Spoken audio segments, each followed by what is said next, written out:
Take a fucking gander here.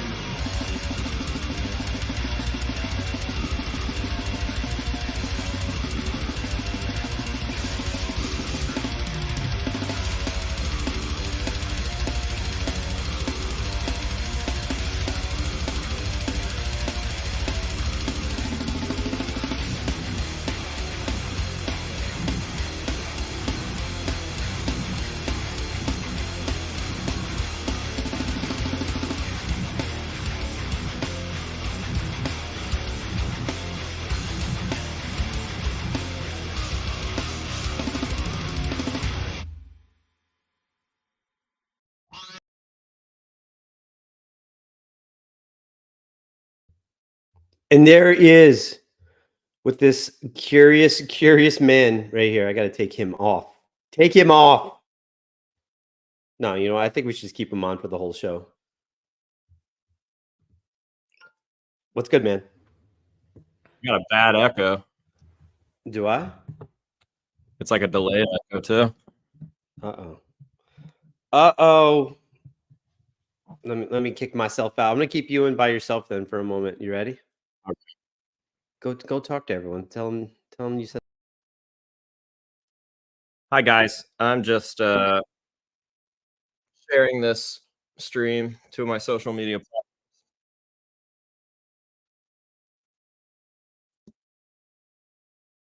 Oh, I think that echo was my fault. Whoops. I had my YouTube channel pulled up. My bad. That's all right. I just saw the other window was up. Anyways, I've already ruined it. You fucked up the intro. Jesus. Yeah. Just restart. All right, I'm just going to take you out then. We're going to restart this. You ready?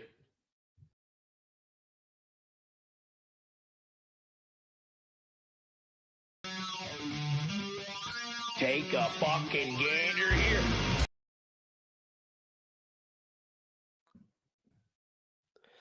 There we go. We're fucking back. Good. Hey, what's going on, everyone? Happy Saturday night. Welcome to B's Company with AJ Bueno from the House of Masks. Our boy Xander Raymond Charles is on tour with the band Elijah, so he cannot make it tonight because I think he's in Atlanta on an off day. Miss that guy. Me too. Actually, I just saw him. I don't miss him. I'll miss him. It was good to see him. I had dinner with him the other day. Saw him perform live. It was great. So yeah, but he'll be back next month when he's not on tour. I've been enjoying his tour vlogs. Yeah. Yep. I'm glad that vlogs are kind of back. Vlogs are fun. Yes, you had a nice vlog, which we'll get into. We'll talk a little. You had it, yes. Yeah. But yeah, we'll definitely get into it. So tonight it's just going to be AJ and I just shooting the shit. We'll go over a few things. AJ's been busy, so we're going to get into what he's been up to and talk a little bit about going out west, going to see Slipknot in a very small, intimate setting. Then went to Vegas, hung out with our boy Tyler Burgess, and saw a little show out there. So we'll talk about that. That's about it.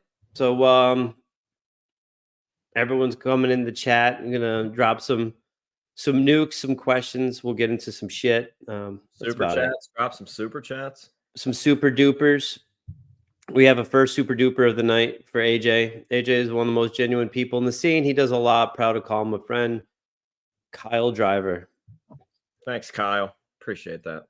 That's super nice of you. That actually was really nice. Super nice.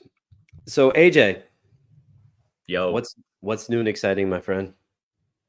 Well, there's two ways this can go. We can talk about the trip, or we can talk about Pale Fest. We could talk about both. What do you want to talk about first? Let's start off with Pale Fest, actually. Okay. Well, it's officially official. Pale Fest is back. Pale Fest 3D. And what date? What's the date? We're going November 8th and 9th on this one. We pushed it back for the first time. It won't be in October. Okay. For good reason. What's that reason? We got a couple. So the first reason is a lot of people in the industry already have like prior obligations with October, with different haunts or other conventions or whatever it may be. So we figured if we do it the first weekend of November, it's still close enough to October that it's spooky season. Everybody's still in the mood, but it's outside of spooky season technically. So a lot of all the other stuff that's been around for 30 years will have already been taken care of. It's already done. Another reason is, I guess, another reason to put it that early in November is to stay away from the Thanksgiving stuff. Like we did Thanksgiving, and a lot of people weren't able to come because they had family Thanksgiving stuff to do. And the third reason is that is Memorial Day weekend, I believe. So everybody will already have, or is it Veterans Day? Yeah, whatever. Veterans Day, yeah. Memorial Day is in 2 weeks. Just whatever we can do to close the post offices. That weekend you'll already be off work. Everybody will already have work off, so you have no excuse. Oh, I can't come because I got to work. Well, no, you don't, because they're giving you that Friday off for sure. Basically, I'm a genius. I've made it really easy for you guys to come to this convention, and if you don't, you might just be pissed. Where is it? So we have also updated and upgraded the venue. Last year we had it at the Elks Lodge in downtown Chillicothe. We had to find a bigger place, which was really, really difficult because the Elks is like one of the biggest venues that we have, and we oversold the shit out of it last year. It was packed. So this year we got one up on the hill. It's still literally like a 2-minute drive. But it's not technically in downtown anymore. It's at a place called the Shoemaker Center, and it's probably 4 or 5 times the size of the last one. So, and this one's got cool perks too. Like the venue we did last time, you just had to use downtown public parking. This one has a massive parking lot, so you can park right there at the convention. It's private property, so you won't have to worry about anybody being around your car that's not supposed to be there. Sure. Yada yada. Good. I remember when I had the well, technically Bieber had the AJ haircut because I had that before he was even born. That's true. That is true. I have another question for you about PaleFest, but I want to get to this question real fast, if you don't mind. I have never mentioned having one, and I don't have one. I am really not a Static X guy. They were just never my thing. And even now that they're back and they're doing mask stuff, still not my thing. Respect it. Just I missed that wave, I guess. And then we have another one from Slipknot. Hi, AJ. My name is Alex. I started collecting masks, and I was wondering if I could get a clown mask. You can. Where would you guide someone to get a Slipknot mask or a clown mask? I would tell them to start watching the House of Masks videos. I heard that guy does unboxings and reviews constantly, and he's always telling you exactly where he got the masks from. So it's a really helpful tool to have in the community. I sure wish I had a House of Masks to watch when I was coming up in the game. So thank God for the House of Masks. Cool. So getting back to PaleFest, because I wanted to ask those real fast. Can you talk about who's going to be there? Any special guests? Anything like that? Just to I don't know, satiate our appetites a little. I don't know. I don't even know what the fuck I'm talking about. No, I don't know if I can yet or not. No, I don't know. I will say we do have bands locked in, bands that have never been there before, which is sweet. Mm-hmm. I just don't quite want to say it yet. I think we're gonna wait for like big hard releases. Okay. With like poster art and shit. Okay. So we have a band. How can I tease this? We have a band coming that is very theatrical and has been around longer than I've been alive. So maybe Okay. that's a good hint. Maybe it's not a good hint. I don't know. That's cool. It's Kiss.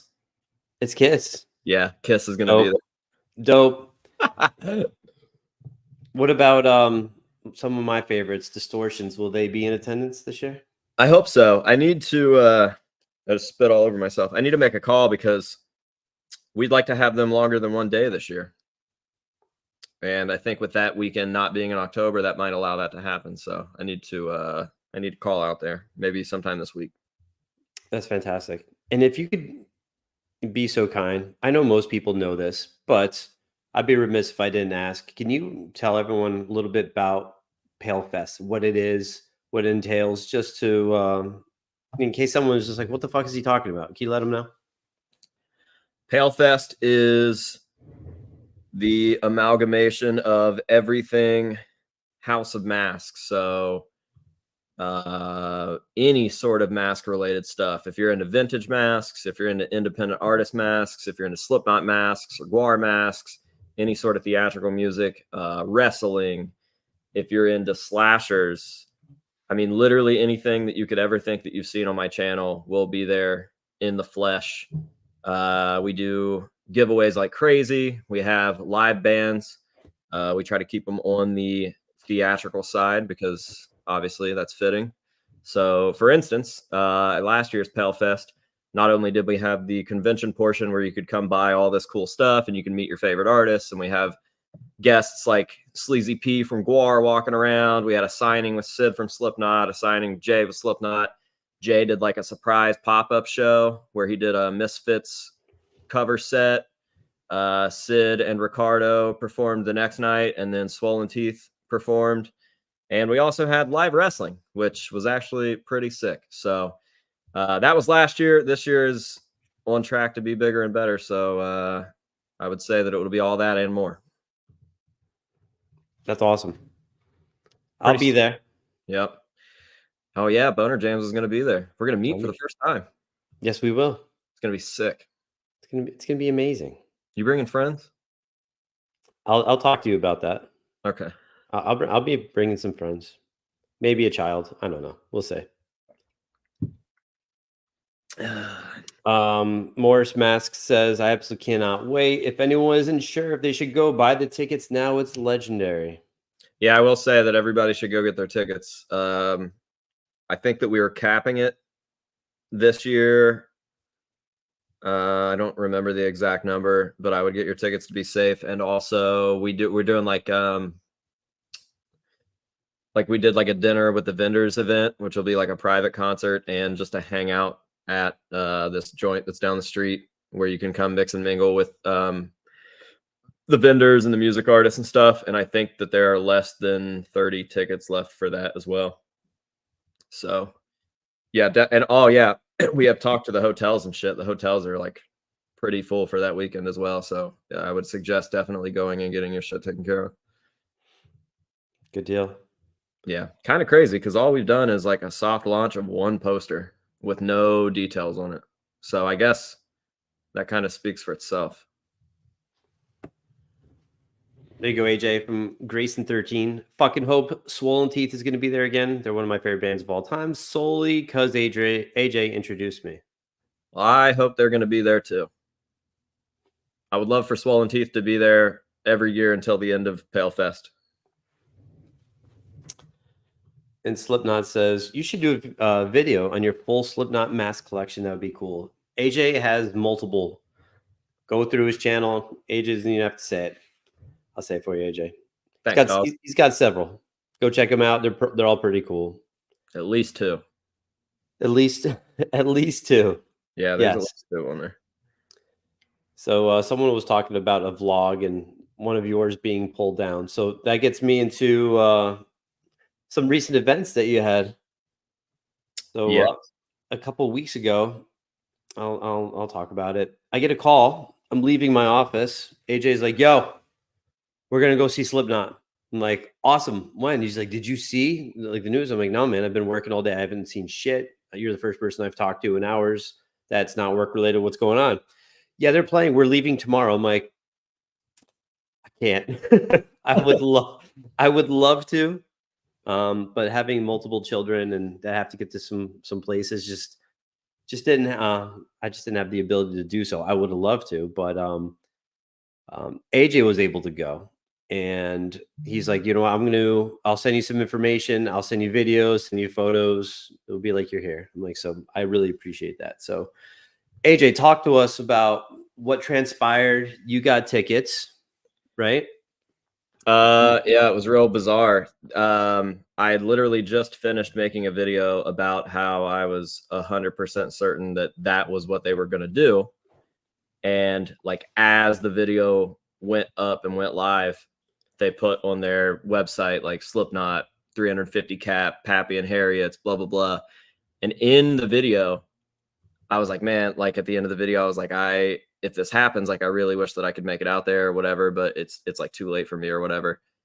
And well, thanks to my friend Brian, aka the Boner Jams, he fucking sent me out. He was like, yo, just shout out under the bus. And within like 15 minutes, I had a trip planned, and then went. The vlog was phenomenal, by the way. I loved the vlog.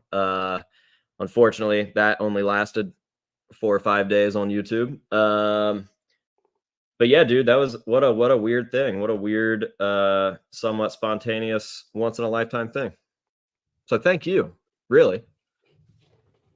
Well, it was cool. It was awesome talking with you while you were out there and what was going on. So yeah, I was living vicariously through you. So thank you. It was a cool thing for a lot of reasons. That was the furthest. Well, it was the furthest west I've ever been, I think. Maybe not. Seattle might be a little further west, but first time in California, first time in Vegas.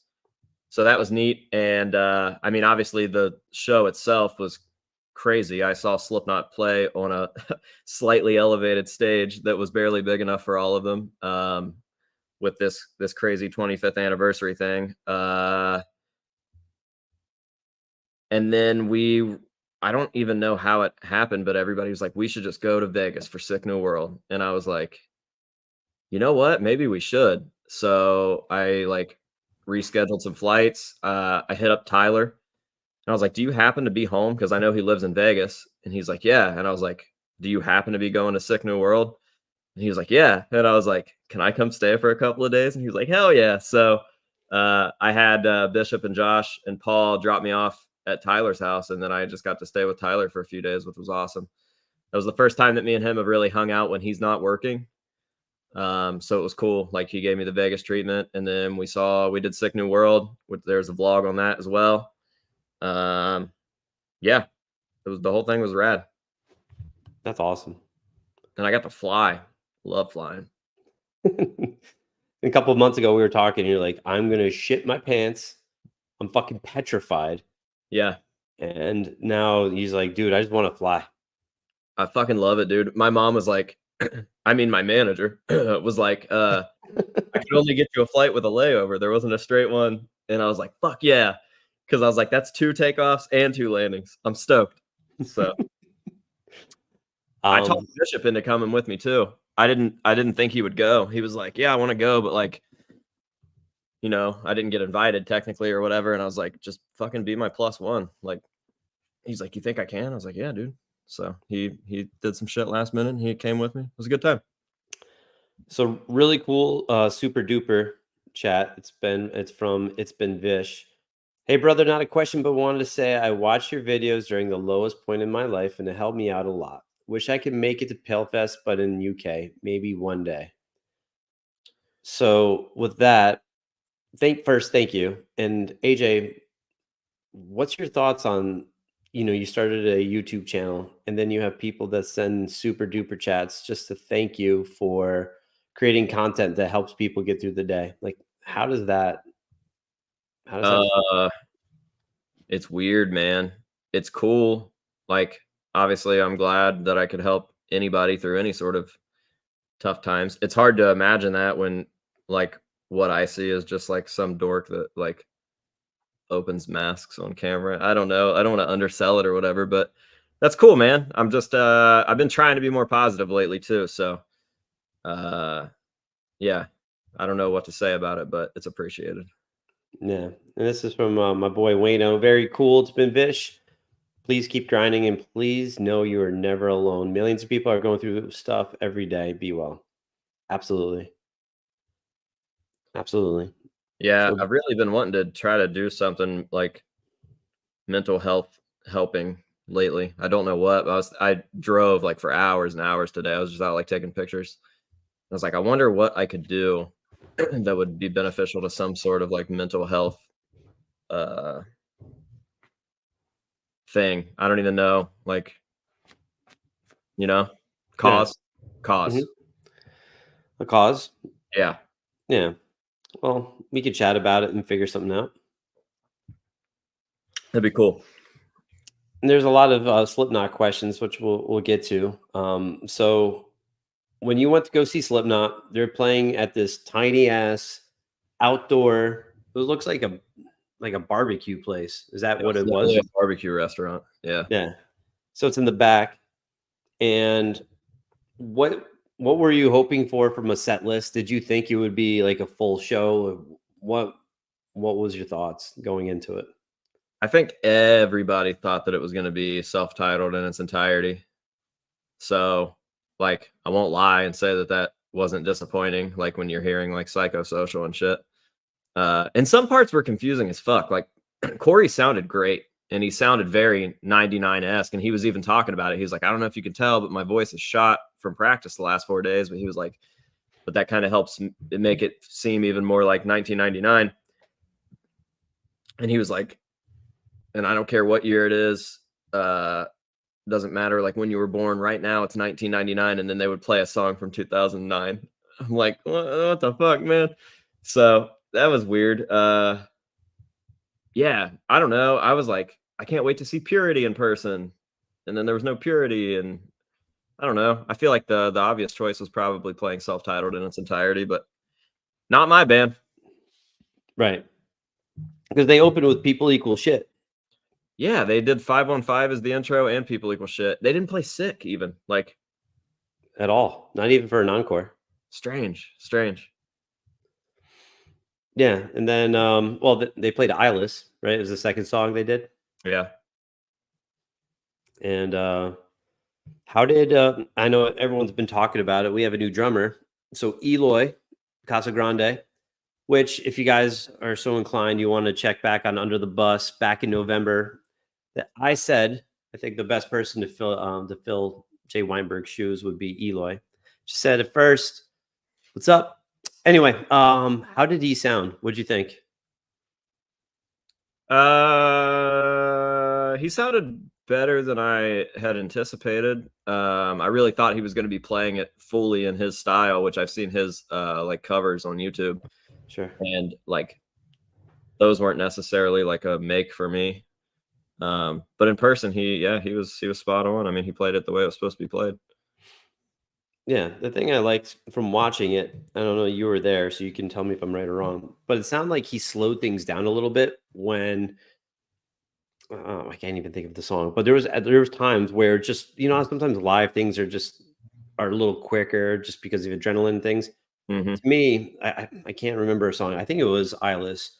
The breakdown was slowed down a little bit, which I really liked instead of speeding through it. What'd you think?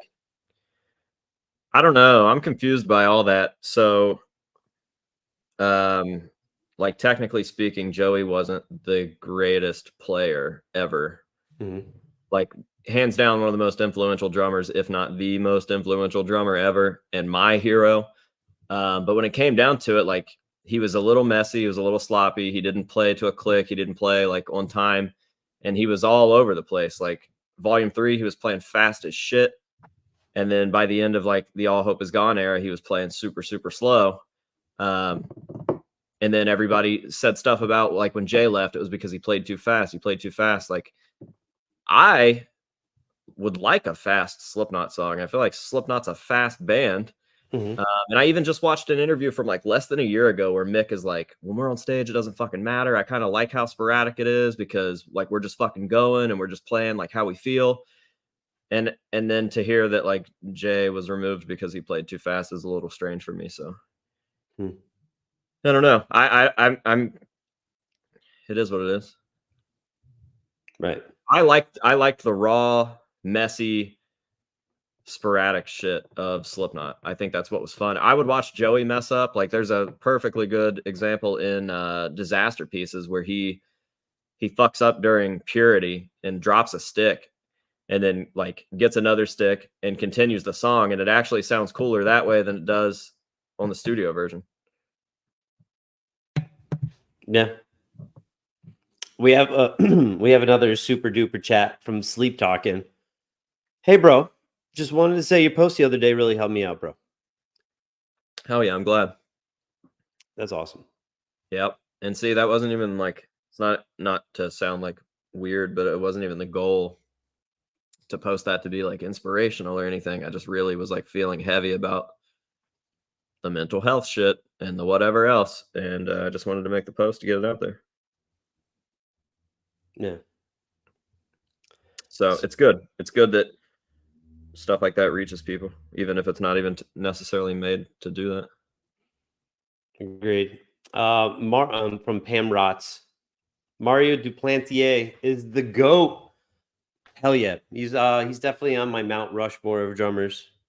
We talked about him. Do you know who that is? Nope. The drummer from Gojira. Oh yeah. Yeah, one of my goals for 2024 is to get you into Gojira. Oh, we'll see about that.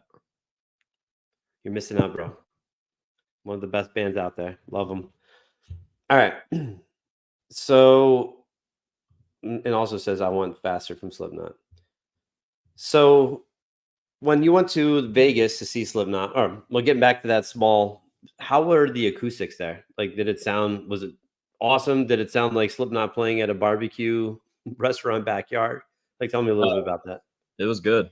Yeah. It was I have no complaints about that. And I have a feeling that was all super, super calculated. Like there was no way that was going to fail because they had a crazy amount of really nice cameras filming it. So I'm pretty sure that's going to be used for something. And also that's probably why my blog is gone and my live concert footage is gone. I'm assuming there's some sort of official release that'll be coming from that. True. Okay. Any song that they played that, because I don't know if you guys saw the vlog before it was taken down, you were up front. There was nothing in front of you. What was the highlight of the show? Like what song you're like, fuck yeah, like what was the best part of it? Disaster Pieces was really fun, like especially the breakdown part, because everybody was like throwing down. But my highlight of the show was definitely when Sid came over and was like flipping me off, and I was flipping him off, and he was like, "Suck my dick," and I was like, "Fuck you." Ooh, So that was fun. that was fun. Okay. What Everybody about was just laughing really hard, and I was like, "Yeah." so what about a song? What song that you heard that you, well, obviously you didn't know what they were gonna be playing. So any song you're like, fuck yeah. Yeah, Disaster Pieces, the breakdown. We were all like The slamming. breakdown. Okay. Good shit. We were like So then- singing Clown. Clown was like singing at us. So yeah. Cool. Did so when you got done with that show, you drove out to Vegas. That was a 4 or 5 hour drive, right? I think it was technically only supposed to be 3, but it rained that day, which I guess never fucking happens there. So there were like 4 jackknife semis along the way, and that slowed us down hardcore. We sat in one spot for at least an hour. So that sucked. But it was a gorgeous drive. Good. So when you saw Slipknot at Sick New World, it was basically the same set list, right? Yeah, I think it was the same. I think it was the same. I think they took prosthetics out. But everything else was the same. Prosthetics is the shit. That's a great song. Yeah, that was cool to see live too. We have another super duper. AJ, you want to read this one? Yo, AJ, so I know you saw Tala not that long ago, and I just wanted to ask what was your favorite part about it. Also, Justin is a killer vocalist. My favorite part was the on-stage mosh pit, which I guess doesn't happen at every show, but the bands that we saw them with were not, they were like hip hop rappers and shit. So Tala had just gotten added to that show like last minute to like as like a routing date back home. And the audience absolutely 100% did not understand what they were watching. So instead of like the crowd moshing, Tala was just like, we're just going to mosh ourselves. So like watching them beat each other up and stuff was pretty cool. I liked that. It gave me Slipknot feels. Good. What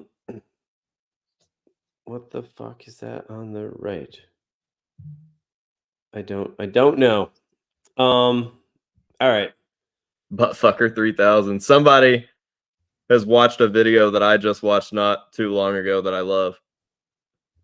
There's like a fucking online courtroom thing, right? Where people are like they're like doing a Zoom call or something to do court. It must have been during quarantine. And this guy logs in and his name on the screen is Buttfucker 3000. And the judge is like, "What's your name, sir?" And he's like, "Nathaniel something." And the judge is like, "So your name's not Buttfucker 3000?" And the dude's like, "Oh my god." So yeah, I get the reference. On a side note, well, similar. My son once during the pandemic had to log into class because everything was virtual. Yeah. And he's like, "Dad, my computer, I can use your laptop." I'm like, "Yeah, no problem." Logs in to class as Boner Jams. Perfect. That was one, it made me proud. Two, I was horrified. I was like, man, I'm a fucking shitty dad that my kid's logging in as Boner Jams. But it's all good. No issues. Yeah. Before we get into other stuff for Sick New World, I've seen God of Mischief ask this multiple times. So we'll ask, I know we've talked about it before, but AJ, what's your favorite Slipknot album? All Hope Is Gone. No, it's not. No, not even close. Those lies. Self-titled. There is no other Slipknot album. Self-titled. And God of Mischief, my favorite album is actually Volume 3. I love Volume 3. Obviously, I love Self-titled. Got me into it. Iowa's the top 3 best metal albums of all time. I'd say Pantera's Vulgar Display of Power, Metallica's Justice for All, and Iowa are the 3 best pure metal albums of all time. So it's like, man, you're saying Iowa's better than Volume 3? No, I think Volume 3 is the best overall Slipknot album. I think that's just my opinion. You got solos, you have dope leads, you have some amazing riffs. Drumming is filthy. The Blister Exists was the first song I heard off of that when I saw them, and that song just gives me the feels of my downstairs bonanza. So yeah, Volume 3, and also 2, it was just a good time in my life, so it always brings me back to that. So Volume 3 is my favorite Slipknot album. In case you care, God of Mischief, it was probably more towards AJ, but I had to fucking say something. So yeah, what's up with that, AJ? You got a problem with that? What with what? Yeah, I didn't think so. We're gonna keep moving on then. Boner Jams 95. Fuck yeah. Speaking of Boner Jams, last night my favorite guitarist is Jim Root. He was on a show called Tone Talk, and I sent in a question, and they said, "Hey, this question's from Boner Jams," and Jim Root started laughing, and he said Boner Jams 09. So it was pretty amusing. It made my day. And Lizard the Maggot does also love Volume 3. Thank you. She was at that. What's that? She was at that show. She was right behind me. Lizard the Maggot? Yep. I didn't know Lizard the Maggot was a female, which is awesome. Well, it's a lizard and a maggot, but she identifies as a she. So yes, Quentin James, Jim Root does know I exist. He doesn't know that Brian exists. He knows that Boner Jams exists. So, which is pretty cool. Maybe one day we'll get him on. What do you think, AJ? Yeah, I'm sure that would go great. I'm sick that week. Okay. All right. Sick New World. Let's get back to it. You're in Vegas. You're hanging out with Tyler Burgess. Guys, if you're not sure who Tyler Burgess is, he's in a little band called Falling in Reverse, who's just blowing up. And he's the bassist, backing vocals, does the like more aggressive growly shit. And a real sweet man. Like I don't want to say it and Sweet sound man weird. with a fucking just a cranked rig. He is the guy. He's the guy. He's a good dude. Super nice He guy. really is. He's the best dude. So you got to hang out with him. And before we get to the show, you guys went to like a Halloween store. Is that correct? Yeah, there's a place out there called Nightmare Toys, and it's just a overall horror shop. They have, I mean, obviously toys. They have a big mask wall. They have a vintage VHS collection that you can pick through, and Tyler frequents there a lot. I've never been there, but I've been in touch with those people for quite a while, so it was nice to go there and see that in person. That's cool. Yep. What else did you guys do? He took me to In-N-Out. He was really excited to get me In-N-Out. It was okay. I think I preferred Whataburger in Texas Okay. a little more, which probably bums Tyler out, but it is what it is.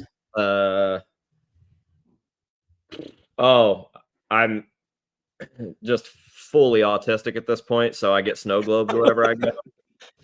And you're dousing tism? Yeah, man, it's just cooler when you embrace it. So I'm on the snow globe thing where every time I go to a new state, I got to get a snow globe. So Tyler and Shelby made sure that I got my snow globe before I left. It sounds like my boy Optimus Thrice. He likes to go to all these different strip clubs when he goes to different places, just trying to acquire every sexually transmitted disease under the sun. So pretty dope. Wow. Speaking of Optimus Thrice, hey Boner, did you ever get that rash checked out on your upper thigh asking for a friend named Angelo? I did.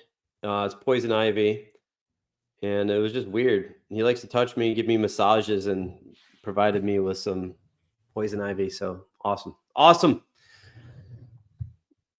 Yeah. And we also got another super duper chat from Jorge Bastos.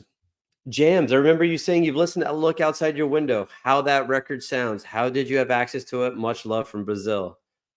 So first of all, I am shocked and happy that someone from Brazil is paying attention to what I have to say. So that's awesome. So thanks, Jorge.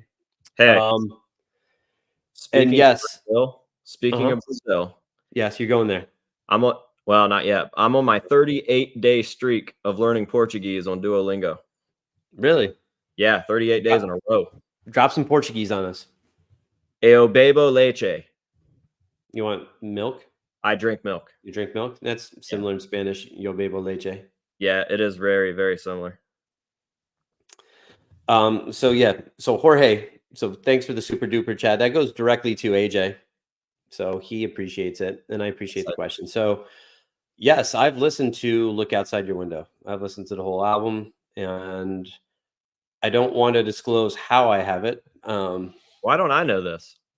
You didn't ask me, man. I didn't think I needed to. So the one thing that I'll say, and I'll say here, so when it does eventually drop, I'll say it first. There's a song with Corey sings with the singer from holy shit, I can't remember. Lacuna Coil. There we go. Christina Scabbia. Yep. She sings on it. The song is fucking awesome.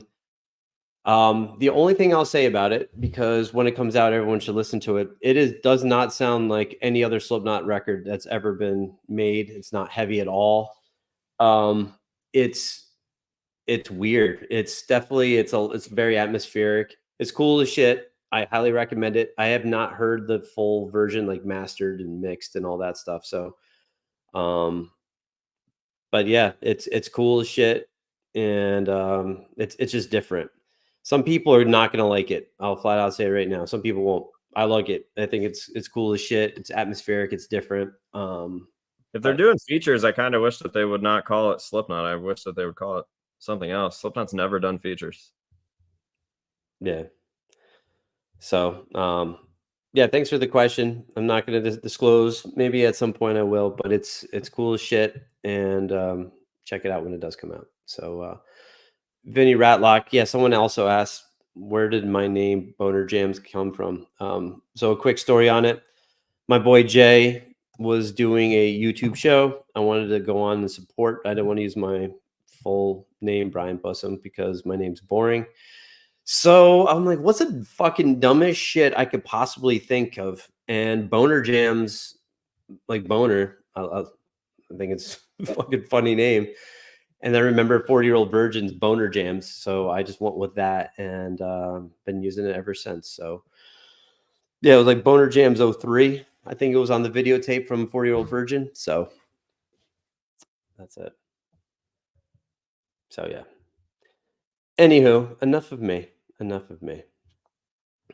All right, so getting back to Vegas, Signal World. You also went bowling, right? Oh yeah, I forgot about that night. And you saw a show. What two bands did you see again? It was Nothing More and Wage War. And was it the singer of Nothing More was also drumming as well on stage? Yeah, he does like some crazy weird percussion stuff, and so like he's got a drum set on stage that he like climbs around on and shit. But then for the last song, he like put his drums in the audience and like had them hold him up, and he was like playing them. So that was cool. Cool. Wage War was really good though. I'd never even really heard of them. That's who Tyler went to see, and they were pretty fucking good. What'd you think of Nothing More? It was cool. It was all right. It wasn't my music. That guy could rip me in half with his arms, so it was great. It was really great. It was great. Good. So you were there. So you can bowl while they're performing. Is that correct? Kinda. The way that place is set up is there's a general standing area and balconies, and then off to the left is the bowling alley and like a private bar, and the bowling alley itself is the VIP area. So like that's where the people that were there with the band or whatever, they would have their own like little section. But you got your own alley and stuff. We didn't actually bowl. We just took a funny picture. That's And cool.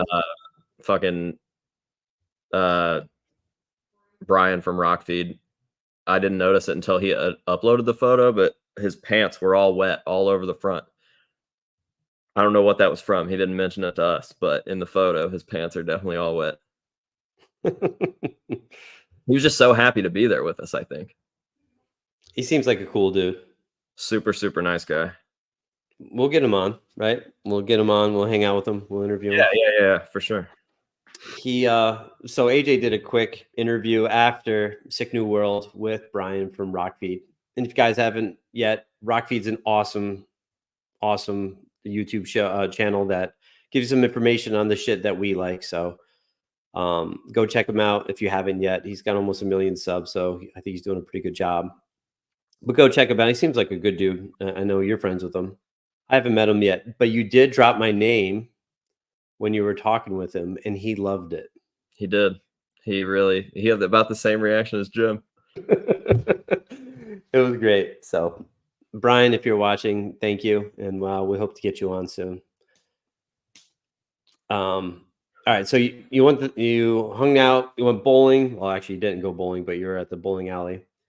And then the next day was the show. What was a band that you saw that you're like, I don't really know much of them, or I wouldn't say it was basically when you saw them perform, it was better than you thought, and it's changed your opinion on them. Was there any bands that you saw?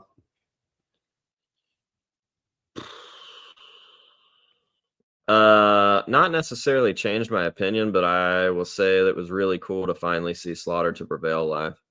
Okay. They're fucking intense. Yeah. We were with the guitarist Jack for a good portion of the day. That was actually our connect. Like that's who got us in. And such a nice dude. Just a little British folk. Wait, he's British? Yeah. I thought everyone from the band were like Russian. No, Alex is. I don't know about the rest of the guys, but Jack is definitely British. Yeah, he's a super nice dude. And they were fucking intense. They were super intense. And Alex did all the shit I wanted to see him do. He did the thing where he puts the mic down and you can fucking hear him from 1 trillion miles away with no mic. And he fucking hit his head with the microphone. And they played a new song called Behill It.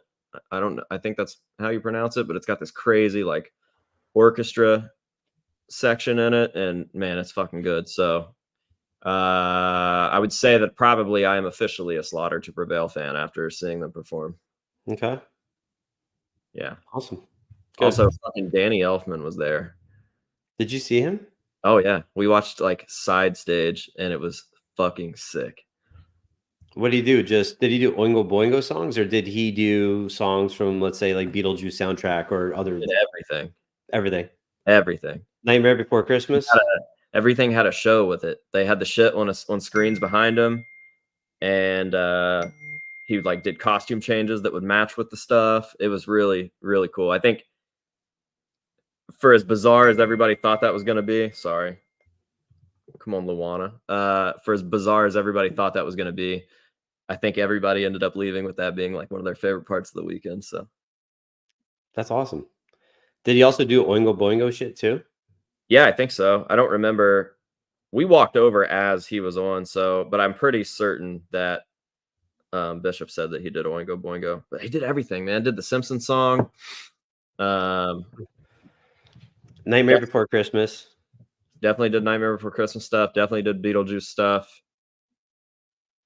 What about Sleepy Hollow? Not that I saw. Which I wanted to let you know is my favorite Halloween movie. Really? I fucking love that movie. Have you seen it? No. With Johnny Depp? Oh, you're gonna watch it. I'll watch it tonight. It's great. I love that movie. It's great. It's a great. The visuals are really cool.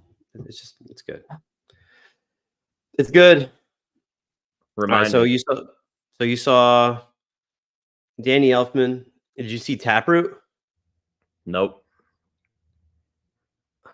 Okay. We left during Danny's set because Slipknot was one of the next bands to go on, and we walked from the side of the stage to that area where their campers were, and that's where the clip of Sid coming out and he's like, "I hate AJ Good" or whatever, like that's when that happened. So there was really a lot of just us kind of standing around talking. I introduced Trash Bag Ghost to Tyler, and him and Tyler like made a connect, and there was a lot of like connections being made. I didn't necessarily want to film all that kind of stuff, but it was really cool to just like link up with people.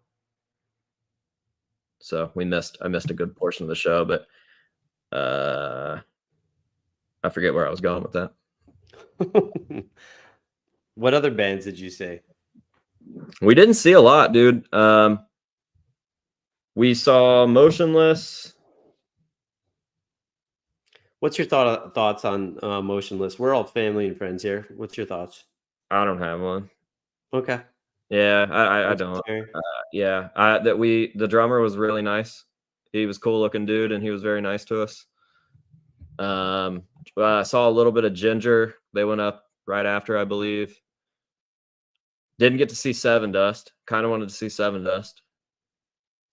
Fuck, what was that band that went on right before Slipknot?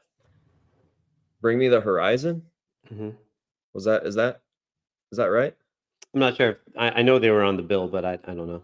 Yeah, they were there. Oh, it was cool too. Just watching Baby Metal walk around. They were like so nice to everybody. I thought that was cool.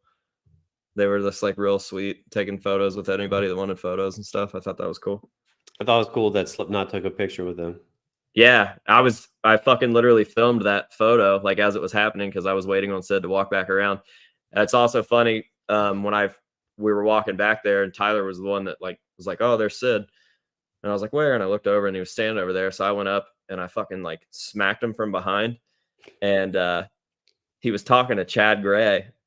And me and Chad Gray aren't friends. So when I did it on purpose, I fucking like smacked Sid on the back and he turned around and he was like, "Hey," and I was like, "What's up, motherfucker?" And he gave me a big ass hug. And as he was hugging me, I was just looking over his shoulder right into Chad Gray's fucking soul. And Chad walked away. But then I know Chad lives in Vegas. The Mudvayne didn't play her though, right? No. I think they were just hanging out. I think his wife probably was doing like Sirius XM stuff. Yeah, that's cool. Are you a Seven Dust fan? Dude, I was real big into Seven Dust as a kid. Yeah. Yeah, I love Seven Dust. Cassettes in my Walkman all the time. Really good band. Yeah. And plus, have you ever met them? Mm. And I always say this every time I'll talk about Seven Dust. Seven Dust are like the nicest people I have ever met. Really? When on their tour bus, they're like, "Can I get you a water?" Like super, super warm, very friendly, always have a smile on their face. You know, like Southern gentlemen. And I know that sounds cheesy, but they're the nicest people. And a few years ago, actually, where I saw Xander last week at Toad's Place in Connecticut, Mhm. I got to play guitar with Clint Lowry and John, and it was cool. Super nice guys, and I love Seven Dust. Huge fan, and yeah, that's all I'll say. I love Seven Dust. Great You guys. gotta start vlogging your life. My life. You have a lot of cool stories that are like undocumented. I feel like people would dig the shit that you get to go do. I have some cool stuff, but my life is real boring. I do insurance, so Well, you don't have to vlog the insurance. be like, hey, let's talk about homeowners insurance and personal property coverage and like named perils. Let's go over that. And people are like, You just have to vlog the fun stuff. yeah. Well, and then when I'm not at work, I own also a baseball facility, baseball training facility. So we can go that and watch kids hit the ball. That'd be fun. No, I definitely do some cool shit from time to time. So, like the other day, I went to Monday Night Raw and brought my kids there. It was a blast. We were 4 rows from the ring, and seeing my 9-year-old like have a huge smile on her face for 3 hours was worth it. So It's awesome. definitely cool. So yeah, I got some cool shit, but yeah, one cool story I have from Slipknot, which was actually with Sid, was I was able to watch Korn. Korn went on tour with Slipknot. This is during the Point Five tour cycle, so it was Korn and then Slipknot, obviously. So I'm watching Korn from the side, and Sid comes up and watches Korn with me, which was the shit. And I'm wearing a Gizmachi t-shirt, and Gizmachi played with Slipknot back in the day, and he was pumped that I was wearing it. He's like, "Dude, can I get a picture with you?" And I'm like, "You want a picture with me? Because I'm wearing a Gizmachi shirt." So, that made my day, and he was super nice. And that I'm like, "Dude, can I get a picture with you because you're in Slipknot?" And he's like, Yeah. "Yeah, sure." So, That's rad. yeah, That definitely is have so some cool cool. stories. I love Sid. We got to get him on sometime. Shoot the shit, Yeah. talk with him. So, all right. So again, we're sidetracked. I'm sorry. And before I get to another question for AJ, we have 71,000 people currently watching. So I really appreciate it. I know AJ also does appreciate it too. So thanks for coming to hang out on a Saturday night. If you know someone's at home and they're bored, shoot them a link, have them hang out, have them say hi, have them send a super duper chat for our breakfast for tomorrow. No, I'm just joking. So Say that last part. which part? The super duper. A super duper chat, so we can have breakfast tomorrow. You can help feed us. No, I gotta take my mom out. It's Mother's Day. It is Mother's Day, so everyone who's watching, make moves, do something for your mom or a lady Send friend. mom the stream. Yeah, send your mom the stream. Have her come say hi. We love moms, Especially AJ. Whoa. But also too, anyone who's watching this on the Under the Bus Network, please take a moment and make sure you've liked this video and subscribe to AJ's The House of Masks. We really appreciate that. And if you're watching this on The House of Masks, if you'd be so kind to subscribe to Under the Bus so we can make some moves. But also, we're going to be giving away something. This is a good segue. Oh yeah. I'm going to pull it up. And I'm going to grab the guitar in a second. But yeah, we have, due to our boy Sean Hockey, who also has a channel on YouTube called Sean Hockey. Go check him out as well. He was so nice to donate a guitar to AJ, Xander, and I that we're going to give this away on one of our shows, which we'll probably do either in late June or some point in July. But we have an Iowa era signature Mick Thompson guitar. So you just gotta be subscribed to our channels to be entered, and we'll let everyone know when we're going to give it away. So it'll be pretty cool. So Sean Hockey, again, thank you so much for sending us this guitar, and it'll be pretty cool. We're going to give away some cool shit coming up. So we'll start with this. That's pretty crazy. That is. It's very nice of him.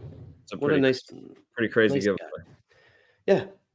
I did see a question before that I wanted to ask, and you told me this, but I don't know if you've disclosed this to everyone else. You have a new tattoo on your forehead. Oh yeah, I do. And someone was asking, what was the the story, the impetus about that? Can you talk to us about it? Everybody thinks I'm being a smartass when I tell them this, but it's 100% true.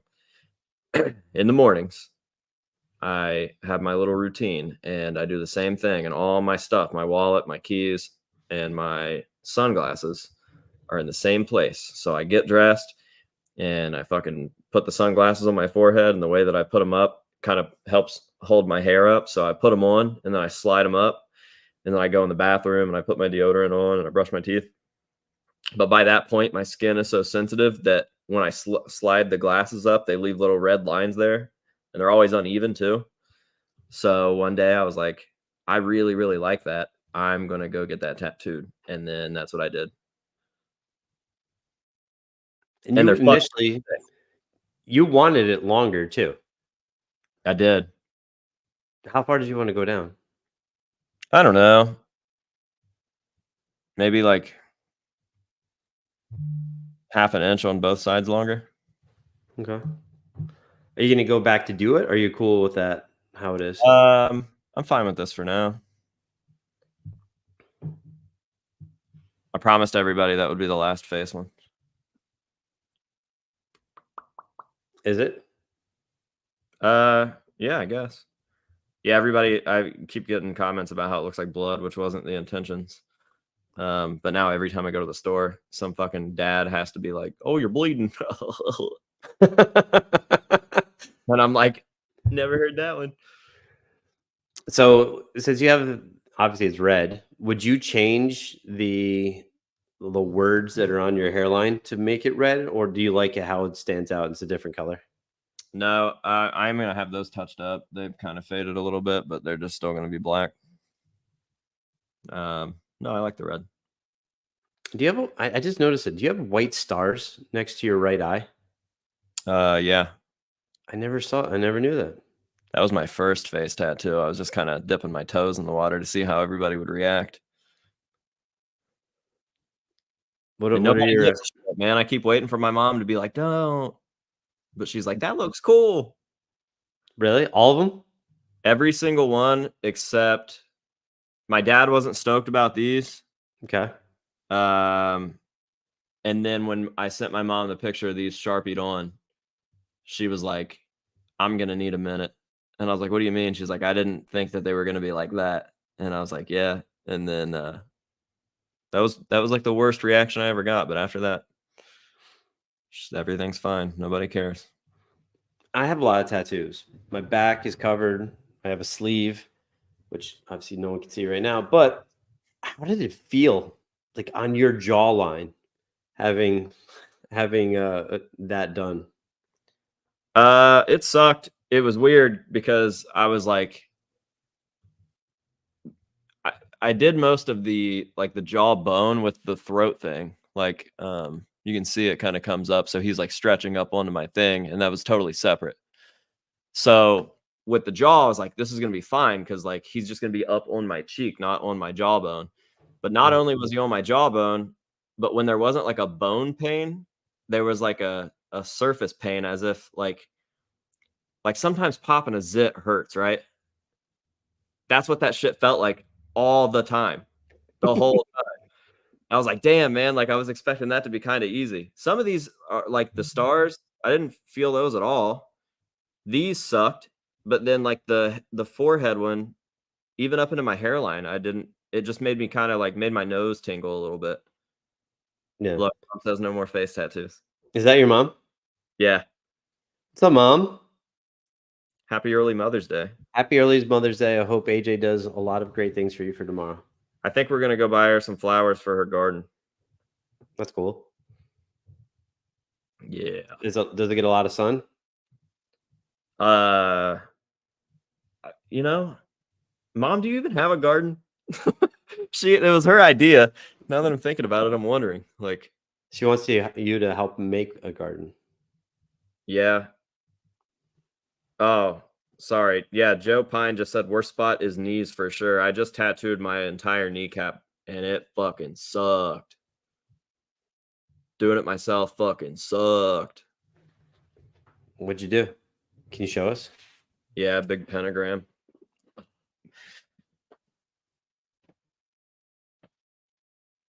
Oh shit. It's peeling right now, so it doesn't look so great, but it's very dry. Looks good.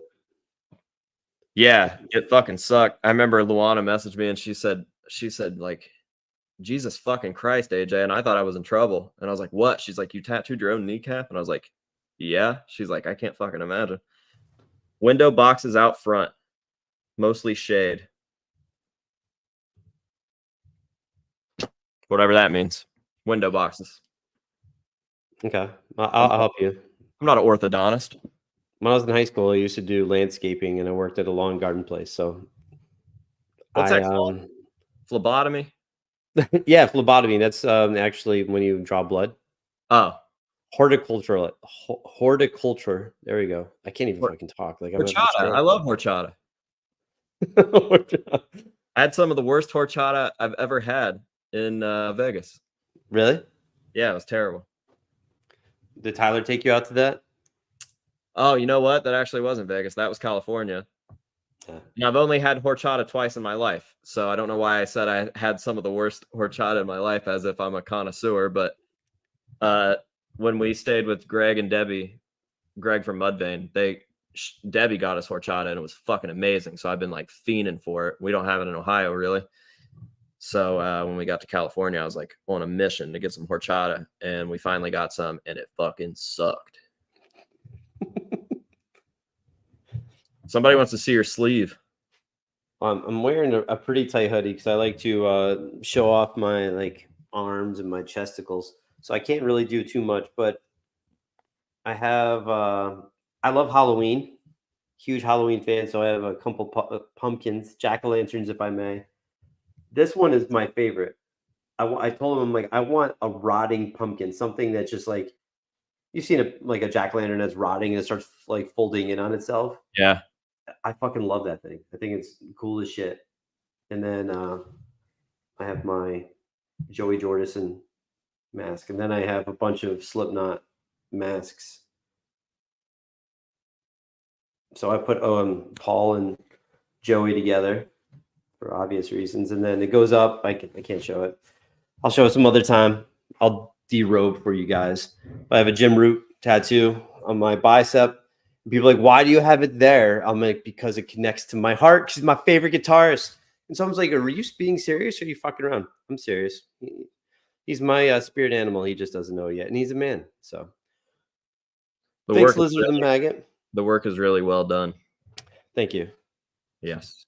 Thank you. And I do want to do a sleeve on my right arm. And I wanted to do something like very like Halloween dark.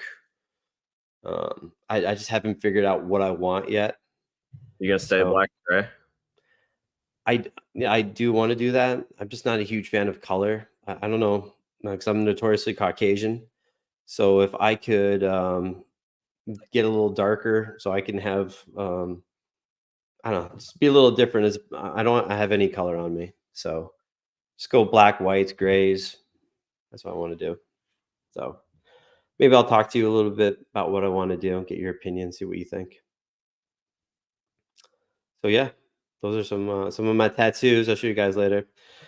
Slipknot wants to know, AJ, what's your favorite All Hope Is Gone mask? I know it.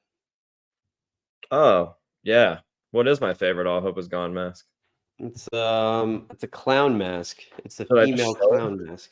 Should I just show him? Should I get that thing out of the glass? Yeah, take it out. Take it out. Keep it in your pants, but take it out. You know what I'm saying? Oh, I feel you.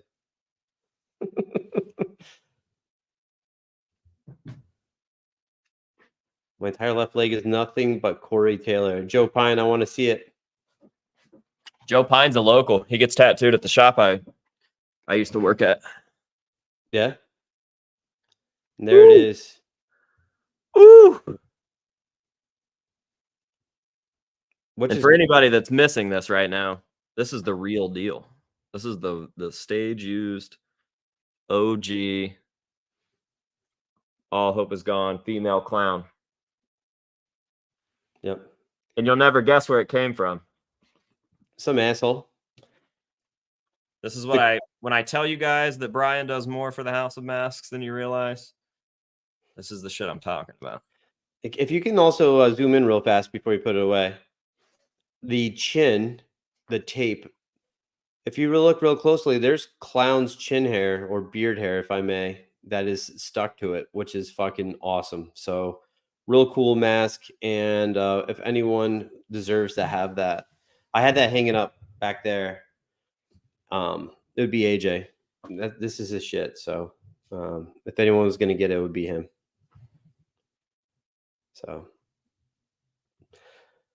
yeah, that's his favorite All Hope Is Gone mask. My favorite All Hope Is Gone mask is Joey's. I think that's the shit, especially when he has a crown of thorns on when he would take the stage. That's fucking dope. You like that mask, right?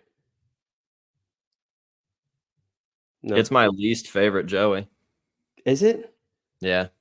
Really? I thought it was like first album was my least favorite because it wasn't nothing too crazy, but it just got better and better over the years. That's what I thought. So yeah, I like all the stuff that he painted himself the best.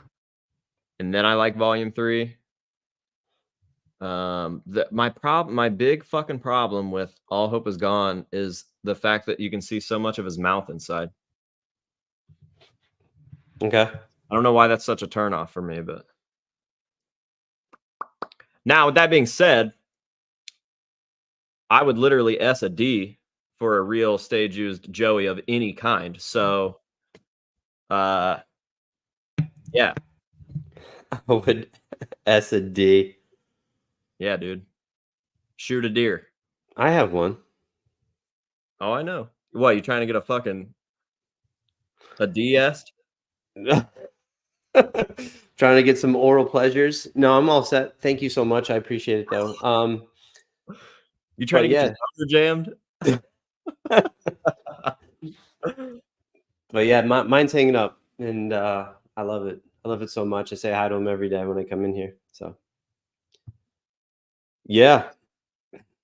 What else do you have going on at the House of Mask? What anything new going on? Anything added to your collection recently? Oh, that guitar is like a big purchase for me. Can you bring that around, please? Yeah. And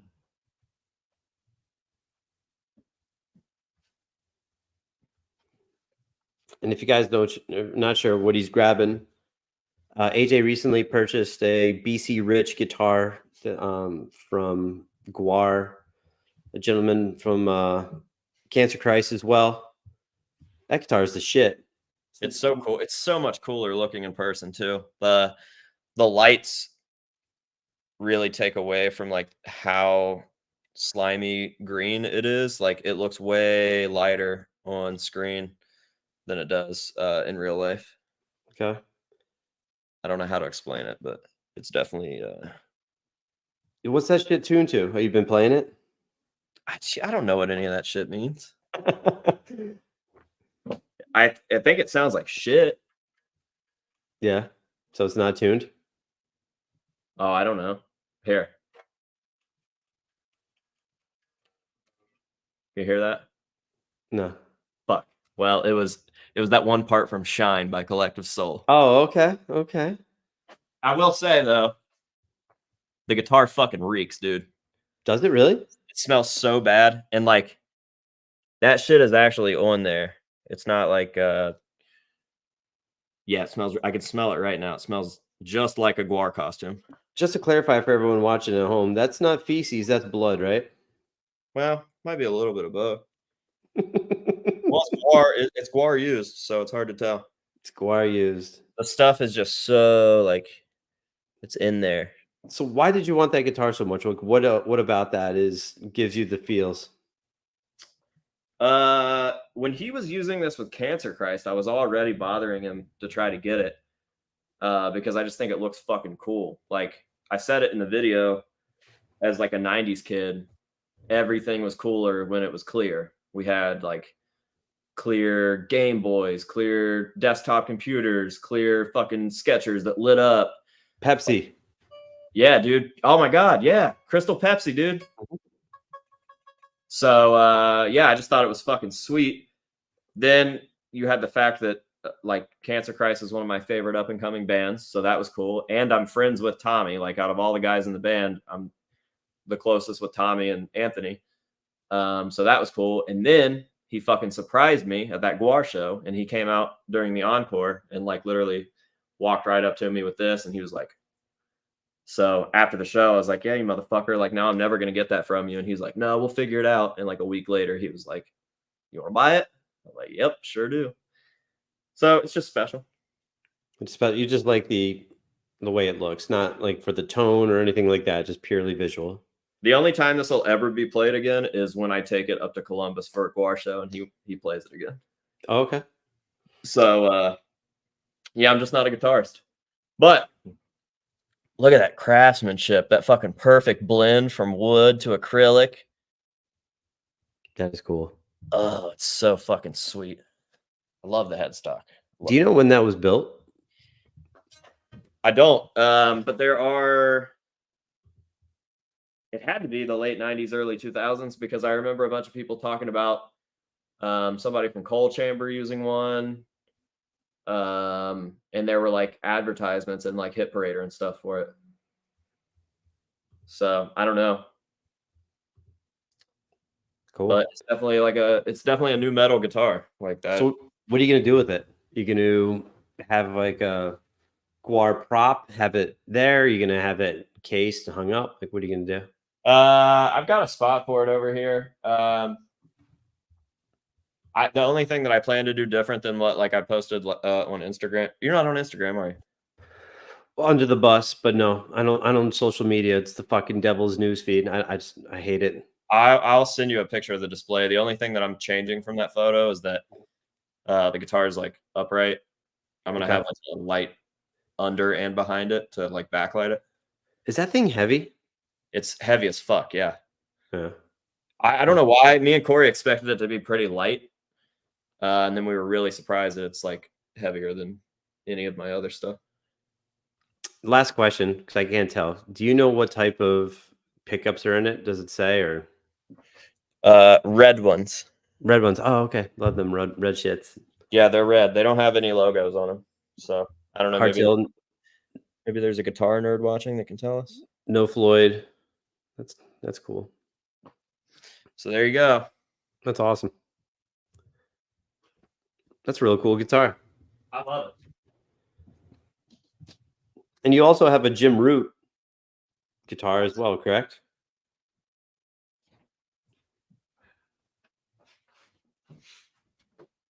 Yeah, so much lighter. It's crazy. And there it is. This is so it's an autographed Jim Root Strat. It's a studio used. Which album was that off of? Supposed to record the Great Chapter. I was gonna say 0.5. And somebody won it in a contest. I forget what that company was called that did that. Oh, Fret 12? Yeah. Was it really? I entered that. I wanted that shit. Yep. And the dude that won it, he was like, I like it, but I don't have a use for it. He's like, do you want to auction it off to like help Palefest? And I was like, I think like the money part was covered at that time, but I was like, why don't you just keep it here and fucking people that come in can play it and touch it and hold it and take pictures with it. And like, I think it would be much more beneficial for the community that way than, selling it for however much you were going to get out of it. And he was like super down with it. So resides here. I got the idea because the Knotfest museums, you could play their stuff, and I just thought that was cool. Like we never saw people not with the guitars; they were always over there playing with them and stuff. So I think that's sweet. And I did the same shit with my guar stuff. Like I would let people hold like a real axe and hold like a real severed head that was all stage used. So people appreciate shit like that. That's great. Yep, it's pretty cool. I have the same guitar. Try not to be another YouTuber that talks about himself all the time, but I have that minus the Jim Root autograph. But I do have a guitar right there that was autographed. A friend of mine. It was very nice to give the guitar away to a buddy of mine who was in the chat before, and he went backstage and had it autographed for me just because I love Jim Root. He's my favorite guitarist. Love him. I don't know if I mentioned that earlier in the show. Huge fan. Love Jim Root. He's a cool guy. He is. New mask is killer. I really like his new mask. His new mask is the shit. The eyes are red. Jester. Definitely pretty cool. Orange. What's that? Oh, it's orange? Yeah, I think it's like Harley Davidson. Oh, that would make sense. Yeah, and it's cool as shit, and it looks cool under the like the blue light that they use. It's like UV reactive or whatever. That's good. Pretty sweet. Bryce Regal, my aerials are on point tonight. Thank you. And what he means by that, let me do this. I'm going to take you out real fast to show you what we're talking about.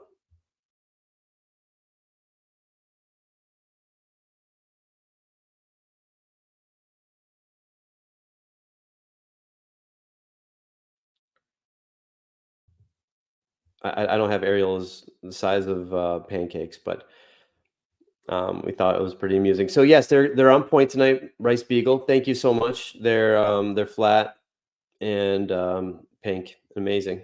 In case you cared.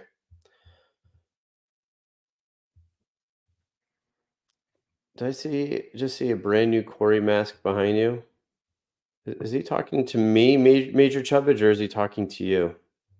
I see a brand new Corey mask behind you.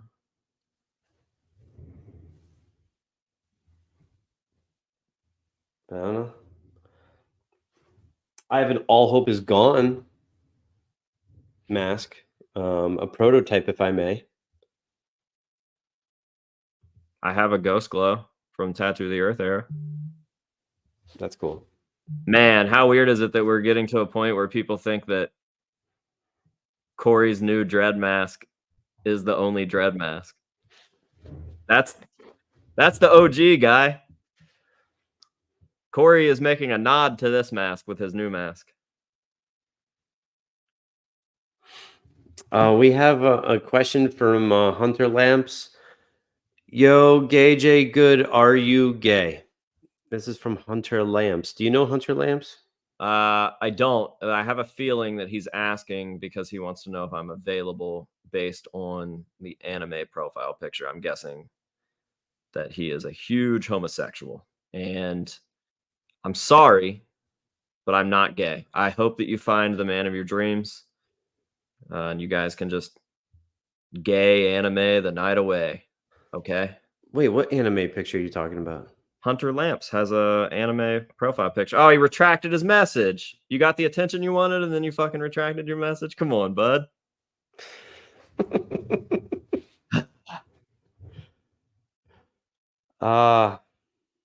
That's good.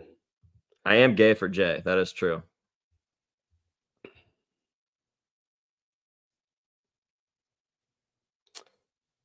Here we go. I got a Corey replica from my grandma as a gift. For some reason, the dreads are bright neon green. So first, your grandma's the shit to get you a Corey replica mask.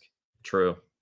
Bright green, neon green. Wasn't the first album were they green?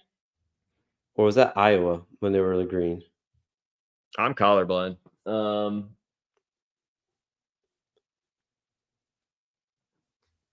I thought that some of the Iowa masks had green, but I don't think it was like a neon green. I think it was like a I don't even know how to explain it. Not even like an army green, like a very teal, whatever. Mm-hmm. Good deal. All right. I make duct tape masks sadly because I can't afford a mask. It's all right. One day you will. Yep. One day you will. We were all making masks out of paper plates and shit at one point. I remember those days. Yeah. Yeah, and then I stepped it up. I found these blank masks that did not look like Joey's white masks at all, but they looked like them to me. And I started sharpieing those. And then, eventually you get a job, you can find the real stuff, and everything's cool. So what's a mask that you want you don't currently have in the collection, but you're just like, man, I would kill. I would sell SMDs for this mask. What would that be? Or not necessarily one. Give me a handful. Well, my end all be all ever of all time, ever is Joey's stage used Kerrang Awards, Gods of Metal, whatever you want to call it. That is the fucking one. I would love a stage used Buckethead mask. That is on my list before I die. It's on your bucket list. Ooh, I see what you did there. I would really like to get Hog's mask from Swollen Teeth. He's my favorite member of Swollen Teeth. I think one day that'll happen. Fingers crossed. I pretty much got everything Guar that I would really, really want. I mean, I guess I would trade like my non-stage used jaws for a set of stage used jaws, but I'm not hurt if that doesn't ever happen because I have the only set of War Party jaws over there and I love them. I don't know, man. The Joey one is the end all be all for sure, and it exists out there somewhere, so never say never. So Landon Cardi 13 says, my first real deal mask was the AJ Distortions Unlimited mask. I'm so glad that I finally got one after like 6 years of watching the House of Masks. So Hell AJ, yeah.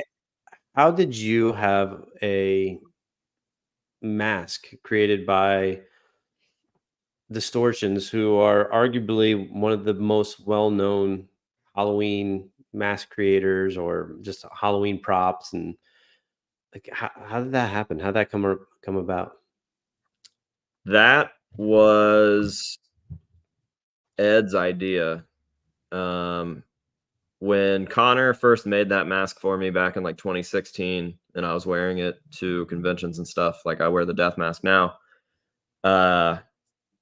Everybody wanted one. Like, not to toot my own horn, but that mask like quite literally changed the whole game because no collectors had personal masks and nobody had ever done one that was like that fucking cool, and it was so sick.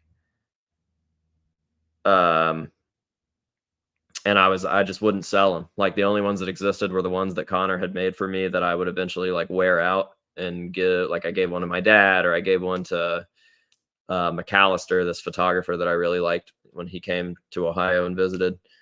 And I always said, like, I'm never ever gonna sell them unless Distortions Unlimited are the ones producing them. That's the only way that I would ever do it. And nothing happened forever. And eventually I retired that mask. Like, the last time I wore it was at the open house because it was like time for like the new shit or whatever. And I don't remember exactly what the deal was with that. I don't remember how Ed. It had to have been a phone call. And then we ended up going out to Colorado and visited them, and we not only brought that. Well, I had Connor send him the master, and then that's what it was. It was a 3-way conversation on Facebook between me, him, and Connor because it was Connor's work. So I wanted to make sure that Connor was involved and got credited and stuff. Which also bragging rights because Connor made Corey's The End So Far late We Are Not Your Kind mask. So that's cool. It's like me and Corey have the same mask maker. It's kind of sick.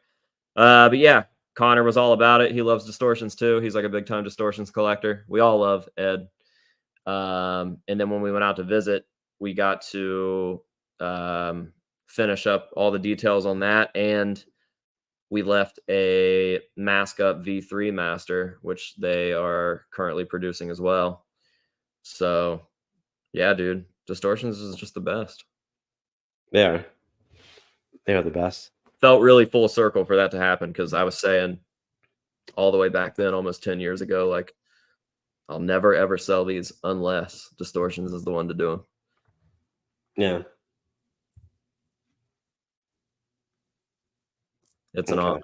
It's an honor and a privilege. So Landing, I'm butchering your last name. My bad. Cartier. Carte. I don't know. I don't know. I'm sorry. No offense. I didn't mean to butcher your name. So my apologies. Imagine getting that upset about it, though. Like, you just made yourself really unlikable. It's all good. What else was I gonna ask? Oh, out of nowhere, Corey Falls asks, "What's your favorite Slipknot song?" Purity. Really, you have one? I have one for each album, but my all-time for sure is Purity. Purity, New Abortion, Okay. The Blister Exists, Yeah.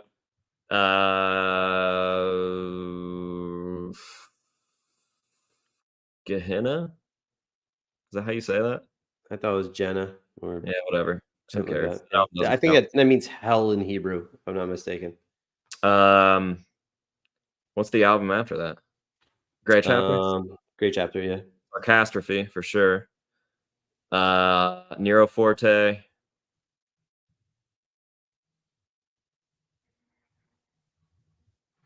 Give it to me. I don't know. I'm gonna say, Hive Mind. dude, probably Adderall, the weird one that they put with that video. Okay. Yeah, the weird, like, not metal one, the, like, acoustic fucking ambient one. Yeah, I like that shit. that's cool. And I'm gonna say mine because I like to talk about it.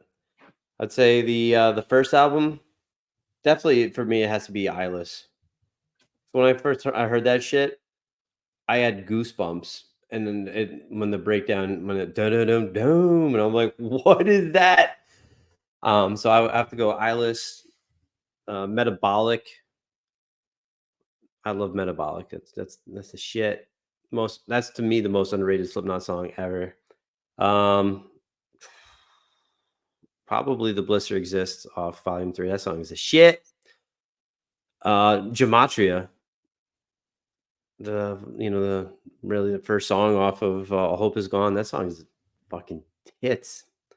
All Hope Is no, I'm sorry, 0.5.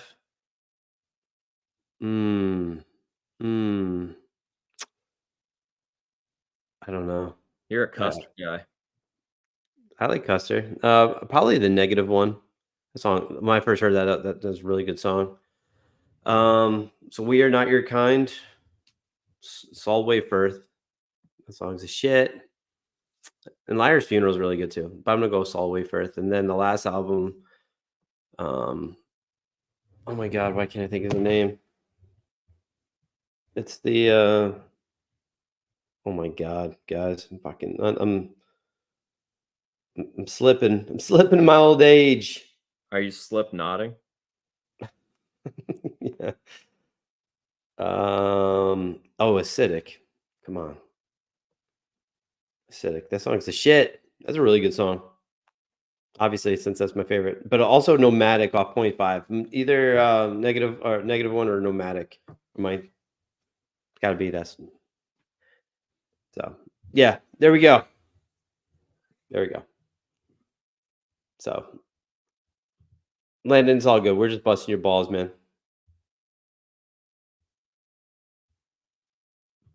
Just busting some balls. What else is gonna ask you about some masks and shit like that? So we have your signature mask. Are you gonna bring that back? Are you gonna start wearing it again? Would you ever start wearing that again? Nah.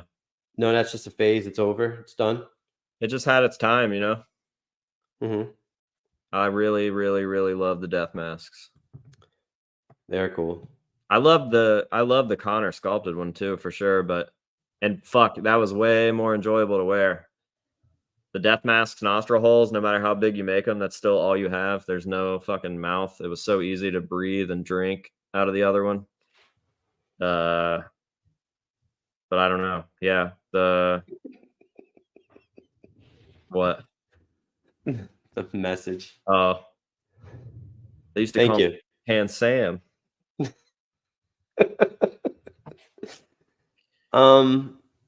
Can you talk a little bit more? I know you've delved into this a bit, but if you can go a little further about Sid talking with you, working with you in regards to his new all gold mask, which is awesome. And is it really?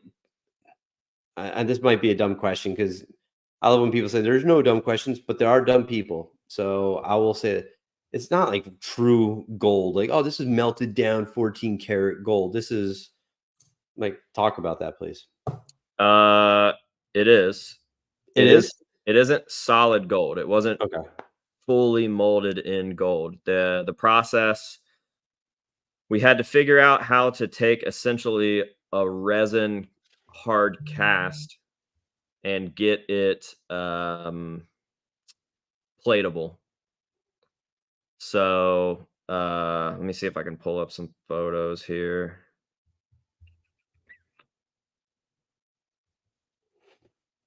Yeah, so we went with this jeweler guy in New York, like Joshua Everett's did the resin cast itself, basically like the same way he did the carbon fiber version that he gave to Sid. And then it just goes through these crazy acid baths, and I do not, I 1,000,000% do not understand the process, but this is like a video of it coming out of one of the baths. Wow. Obviously unpolished and shit. But it is no joke. Like the process that they're doing is fucking nuts. And yeah, it's true gold. It's not like a spray paint. It's not a fucking, I don't know. This is an image of it. This is after one of the first baths unpolished.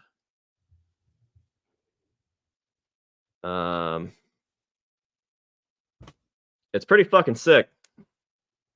How long does that come together? Like, how long does that take? Like, This took longer than we wanted it to be honest. The dude that was doing it said that he could do it in a certain time and didn't. But he had also never done anything like this, so we tried to give a little bit of time there as extra. And there were backups created using a different process called cosmochroming, which is it's a painting method essentially. Acid bath. So yeah, I don't know. I don't remember when we started and when we finished, but we got the mask that he's using right now to him like the day before that show at Pappy and Harriet's, and we were like, fuck, like we didn't even really know if it had actually landed and if it was in his possession or not. So when we were like waiting and 515 came on and we were like watching, you can hear it in the vlog. If the vlog was still up, I say, oh fuck, he's wearing it. And me and Josh were standing right next to each other when it happened, so we were pretty fucking stoked. That was our first time seeing him even having it. So what did he say when he got it? Like, what did he say to you the first time you talked about it?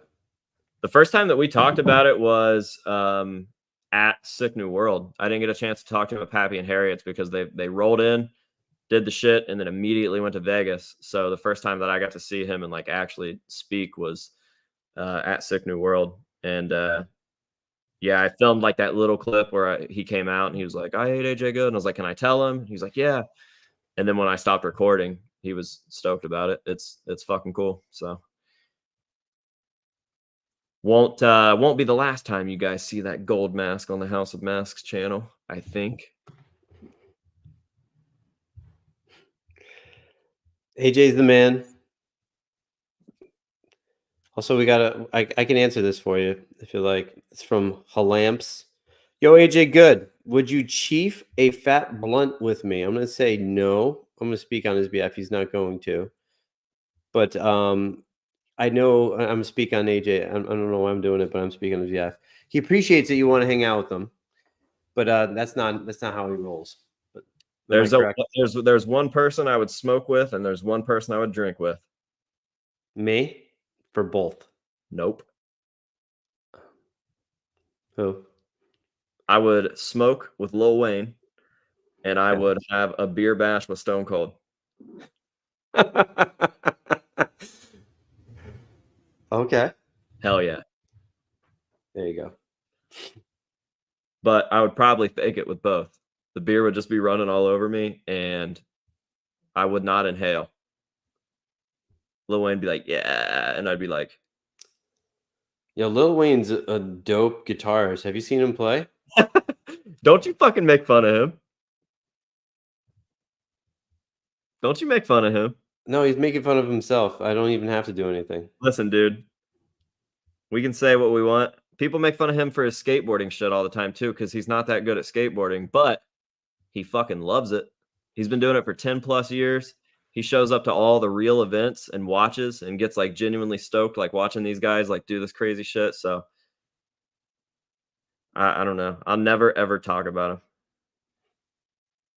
But you just did in a very positive light. I'll talk bad about him. You know what I mean? There you go. I'll never shit on him for being not good at something if he's like actually passionate about it. Because guess what? Actually, I'm pretty good at everything I like. I just appreciate his appreciation. That's cool. I'm just busting balls, Lil Wayne.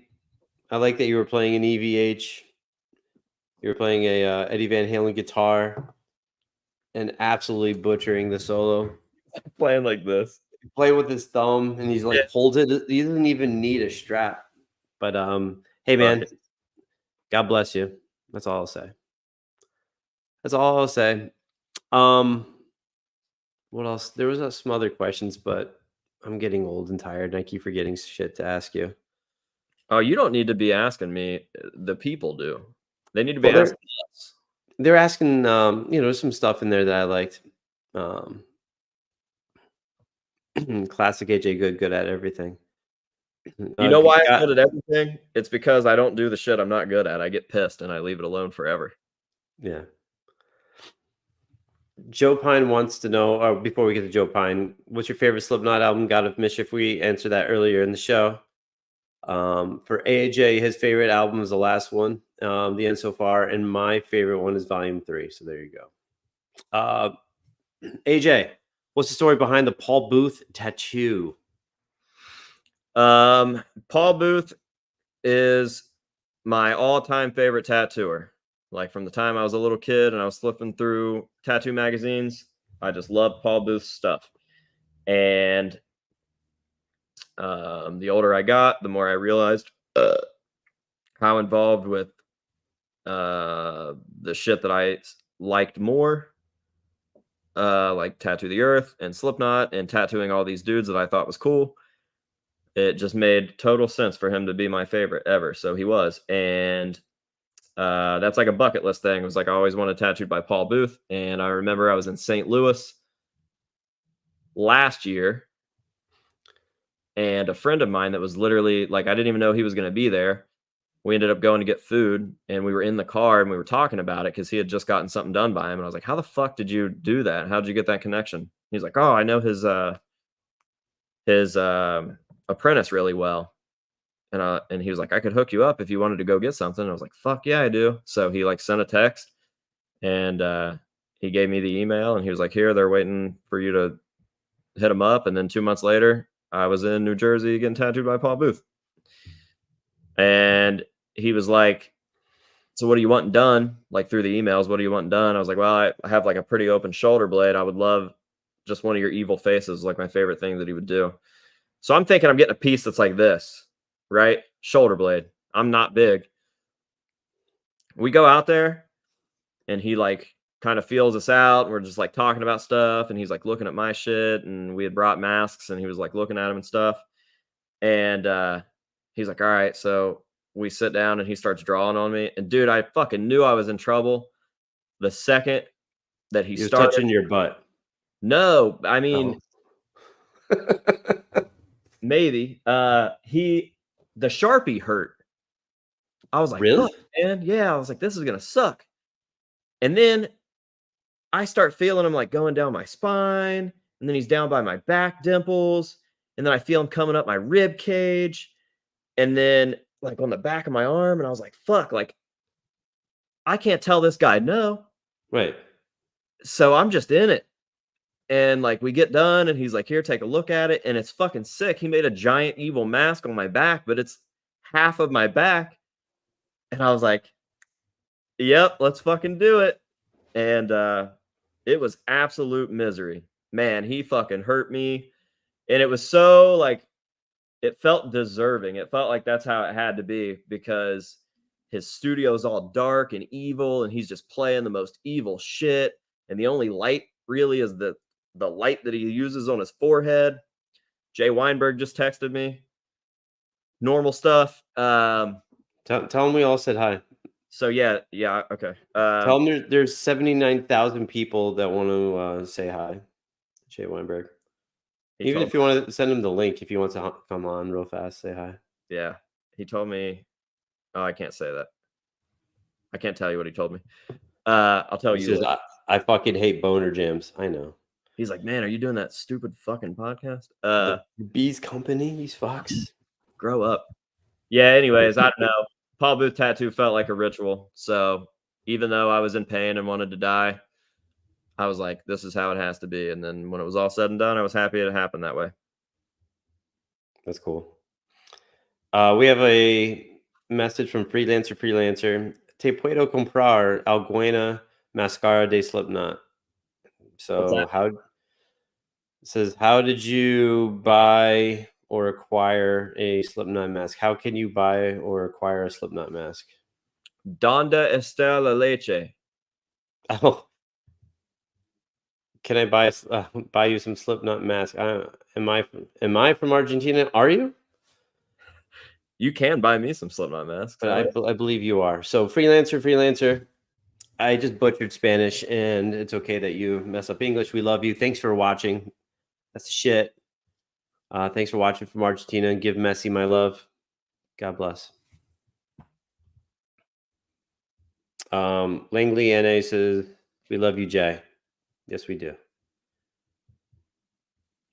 Man, seeing AJ smile is so rare, but it's wholesome. Gotta head out now. See you guys. Ben's Trends. See you, man. Thanks for hanging out. You know a video is good if I give a real smile. Okay, here we go. I got that same Black Dahlia Murder shirt, one of my favorite bands. I can't wait for them to tour over here again. Can't wait for them to come out a new album. Yeah. All right, my boy, All Dave, All Night would like to know. What's up, All Dave?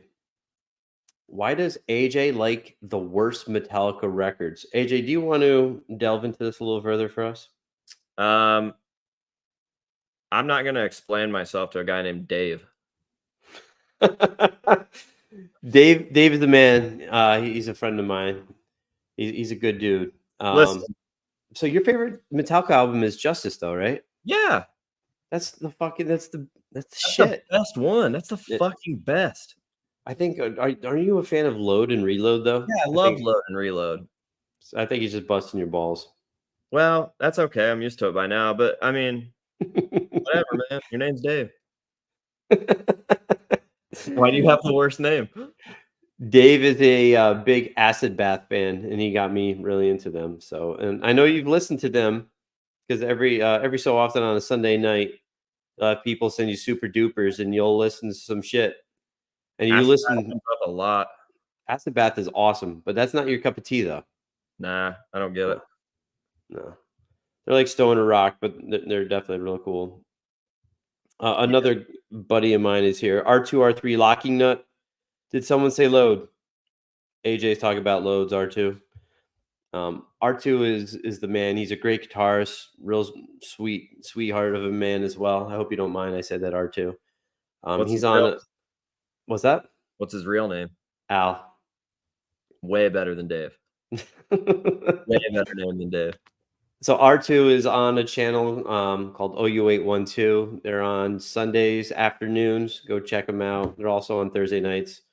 Also, I want to apologize publicly to my boy Fruitcake Tony.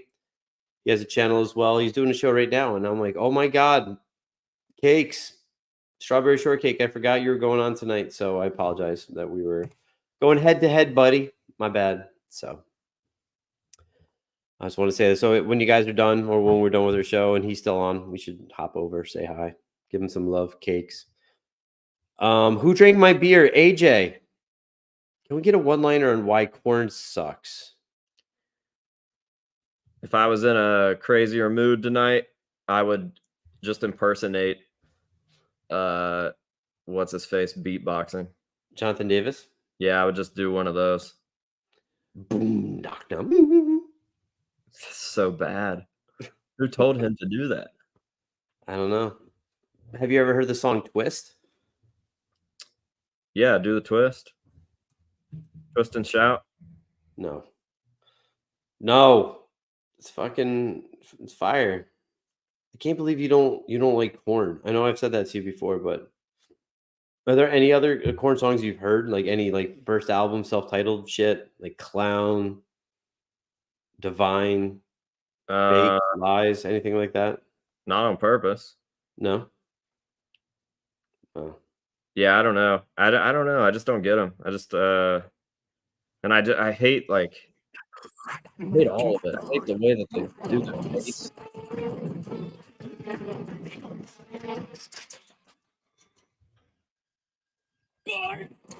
Yeah.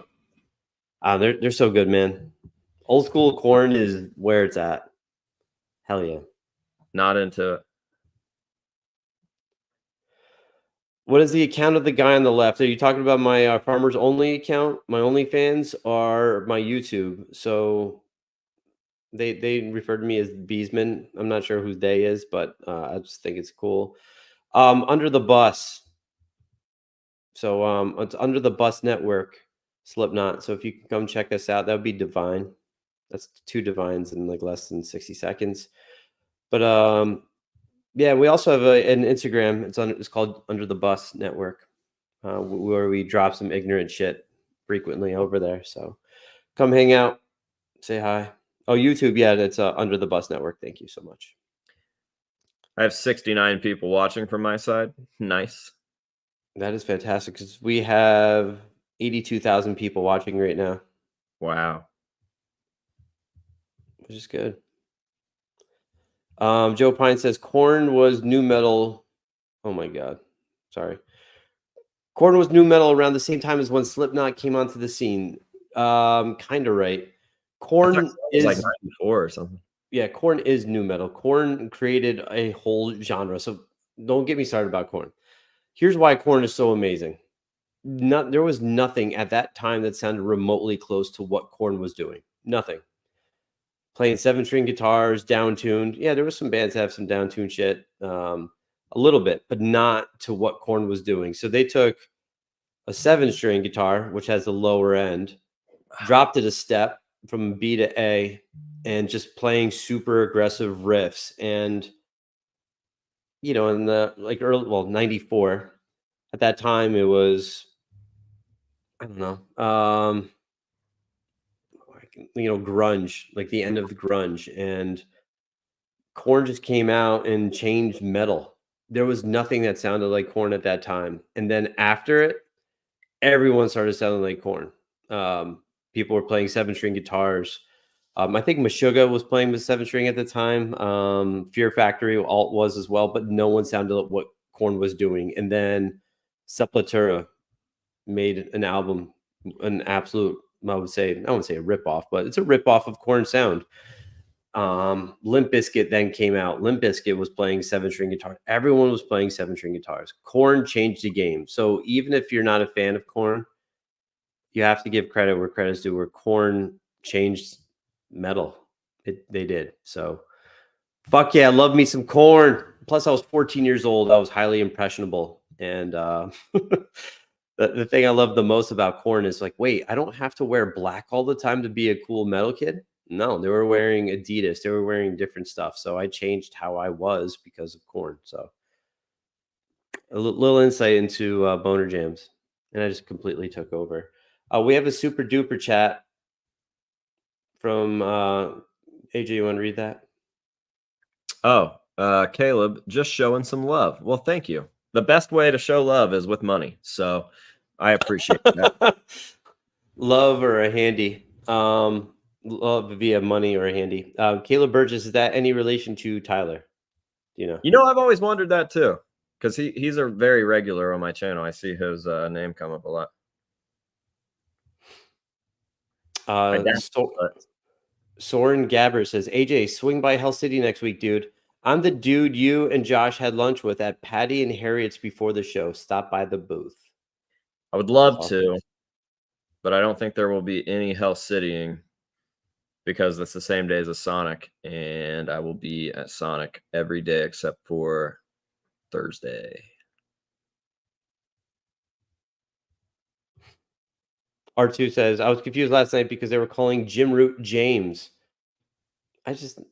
James is his fucking name. Yeah, but I call him Jim Root because me and him are boys. So I'm like, yo, what's up, Jim? And he's like, hey, Brian. Are you? No, I would love to, though. Again, he's my spirit animal, but he's a grown man. He just writes shit that I would write if I was much better at playing guitar. So who drank my beer with a $5 super duper? Here's some money. Cheers, mates. That's very nice of you who drank my beer. Thank you very much. Thanks for stopping by and saying hi.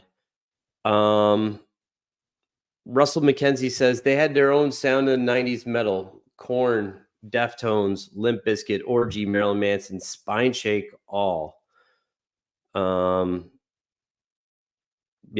Deftones, I love their first album. It came out in 95, but I don't like the guitar tone. I don't love the production on that album, but I do love it. Josh Swanson says, Mr. Bungle. Mr. Bungle is the shit. Love Mr. Bungle, but Korn took elements of Mr. Bungle, and a lot of people did, of like Mr. Bungle or Faith No More, Red Hot Chili Peppers, and they made their own sound. But Mr. Bungle wasn't heavy at that time like Korn, even though they did have the like demos of some basically some thrash metal that came out a few years ago. But Mr. Bungle wasn't Korn. But thank you for chiming in. R2, Around the Fur sounds excellent. Around the Fur does sound excellent. It's a great album. Vince Cormier asks, AJ, why are you so handsome? No, he didn't say that, but he says, what's your guys' favorite Slipknot song? Which we talked about it before. Ben's Trends, Korn, Deftones, Limp Bizkit, Slipknot were all birthed from Nickelback. They were all aborted from Nickelback. No, I'm just joking. No. No. But I sense some sarcasm there. Here we go. AJ and I actually were talking about this before. What's your thoughts on Ronald? I think Falling getting heavier is awesome. So my favorite parts of anything Falling was always live stuff because they sounded heavier, especially with Tyler doing like the hard ass backing vocals and shit. So yeah. Yeah, I knew it was all sarcasm. I loved it. So I'm gonna be honest about Falling in Reverse. We're all family and friends here. I don't really love like new stuff, right? I think it's I'm old and I'm 43 years old and I'm just like whatever. I'm on my road now. I'm not veering off this road. But there's some stuff that's kind of catchy on Octane on Sirius, and Falling in Reverse, since we had Tyler on and I've been listening to him more and more, and I'm like, okay, I can see why people like this. This is pretty cool. And then when I saw them, so Tyler invited me out, got me tickets, watched them in Disturbed. They were real good live. They're heavy shit. Their breakdowns are really good. Ronnie Radke is the man. Definitely really good front man, and he did a great job. And they were on point live. So I am a Falling in Reverse fan. I really like them. And that new song, it's definitely is pretty cool. So Tyler, if you're watching, thank you. You're the man. And yeah, good job.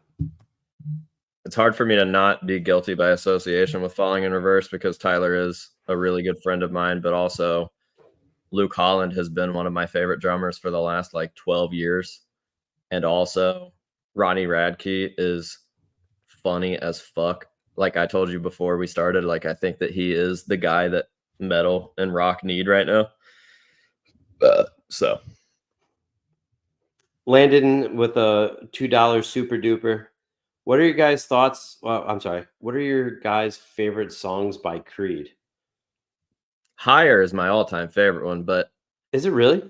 Oh yeah, but also like What If is fucking heavy. That What If is fucking mine. sick. Yeah. I never gave Creed the time of day when I was younger because I was just like, because I also thought they were, like a god band, and I was just like, nah, I really don't want to listen to that type of stuff. But when I heard What If for the first time and had that really cool melodic intro, and then it kicks in with the like harmonic that done like the chug with the harmonic, I was like, holy shit. Dude, they do some cool guitar stuff. They really do some cool guitar shit. Yeah, Tremonti's the man. He's a fucking amazing guitarist. So What If definitely is my favorite Creed song because that opened the doors for me. I'm like, if other shit they do sounds like this, hell yeah. So we had another super duper chat. Named Lorenzo. How do you feel about original Ghost before they change it into more pop elements? See, that's what AJ thinks. He's like, fuck that, I'm out. So I'll answer it for you, named Lorenzo. Old school Ghost is the shit. Yep. Like that song Ritual. Fuck yeah. There's definitely some good stuff from Ghost. I don't love some of the new stuff, but I'm a Ghost fan. I like Ghost. What about you, AJ? I was an OG Ghost fan, dude. I was a first record Ghost fan. I think Opus is great. I think Infestissimum is their best. And I still really enjoyed stuff from what was the third record called? Whatever the fuck it was called. I think that their opening tracks are always great. I think like Conclave con Dio is fucking wonderful. It's a super good song. Perispera is my all-time favorite Ghost song. But I think it's very, very apparent that when he got rid of the rest of the band, we lost Ghost. I think that's pretty obvious because he immediately started stripping away everything that made them so cool. And he also started doing things that made them so cringe. So, yeah. Mm-hmm. Meliora, that's the third record. Yeah, even the first track on that, Spirit, is so fucking good. And that's a pretty poppy song, but it's good. It's just so good. And that's because Martin was still fucking writing the music for that. Yeah. Spirit absent. That shit's sick. It is. Yeah, there's definitely some real good stuff. A while, but it's only those 3 records. Even off the last album, that song, something Sunshine. I don't remember. That song's cool as shit too. Yeah, how's that song go? I don't fucking remember. Yeah, I know. I was about to say Sunshine. How he says it in that like Tobias Forge voice. I can't do it, but yeah. Little Sunshine. There we go. Right? Something like that. I don't know. Call Me Sunshine. Oh, that's it. Call Me Little Sunshine. There we go. Yeah. Yeah, that song's cool. That's right, Lizard. But the first album's a shit, though. The first Ghost album, big fan. I saw Ghost open up for Mastodon. like 2011, 2012, that region. And they were real good. Real good. That's when, oh, fuck, never mind. I'm just gonna bore the story because I don't know shit. Sorry, everyone. My allergies are kicking my ass, so I apologize for sounding a little nasally as well. Sorry. But yeah, they were real good. And Mastodon, one of my all-time favorite bands. So if you guys are not listening to them, you fucked up. Go listen to some Mastodon. There's still time to make it right. Just like AJ's got to get into some Gojira. Yeah, I'm fucking listening to Gojira and watching Sleepy Hollow tonight. Hell yeah. Sleepy Hollow is the shit. I can't believe you never saw that movie. For someone who loves Halloween like you. Yeah, never seen it. All right. So it's a little after 11. So we're going to finish up in a few minutes. Is there anything else you want to talk about tonight, AJ? Anything else you want to get into? Give the fans a little treat on what's going on with the House of Masks besides Palefest 3D. I wish I had something. I'm gonna be vlogging Sonic Temple, so that should be cool. That's next week, right? Yeah. And where's that again? That's in Columbus. Yeah. Okay. I don't know if it's gonna be 3 days in one vlog or if I'm gonna vlog daily. I don't know how that's gonna go. And who's playing? Besides, you said Slipknot. Mudvayne plays Thursday, but I'm not gonna go there that day. Falling is one of the headliners Friday. So I'll be there Friday. Tyler and I are going back up Saturday to watch Slaughter and Sleep Token, and there might be some other ones on the bill that I want to see. I don't know yet. And then Sunday is the fucking day because Limp Bizkit and Slipknot play back to back, and I'm really excited for that. Really? Yeah, dude. I saw a set list of Limp Bizkit, and the first Limp Bizkit album, fucking amazing. I love that album. $3 Bill, y'all. That's my shit. Yeah. Just because I loved Ross Robinson and how his production, and I loved Fred Durst's vocals. And then every album after that just got worse and worse. And then we open up the third album with introducing the chocolate sawfish and the hot dog flavored water. I'm like, oh no, he's gone. Dude, I love that record. The music's the shit.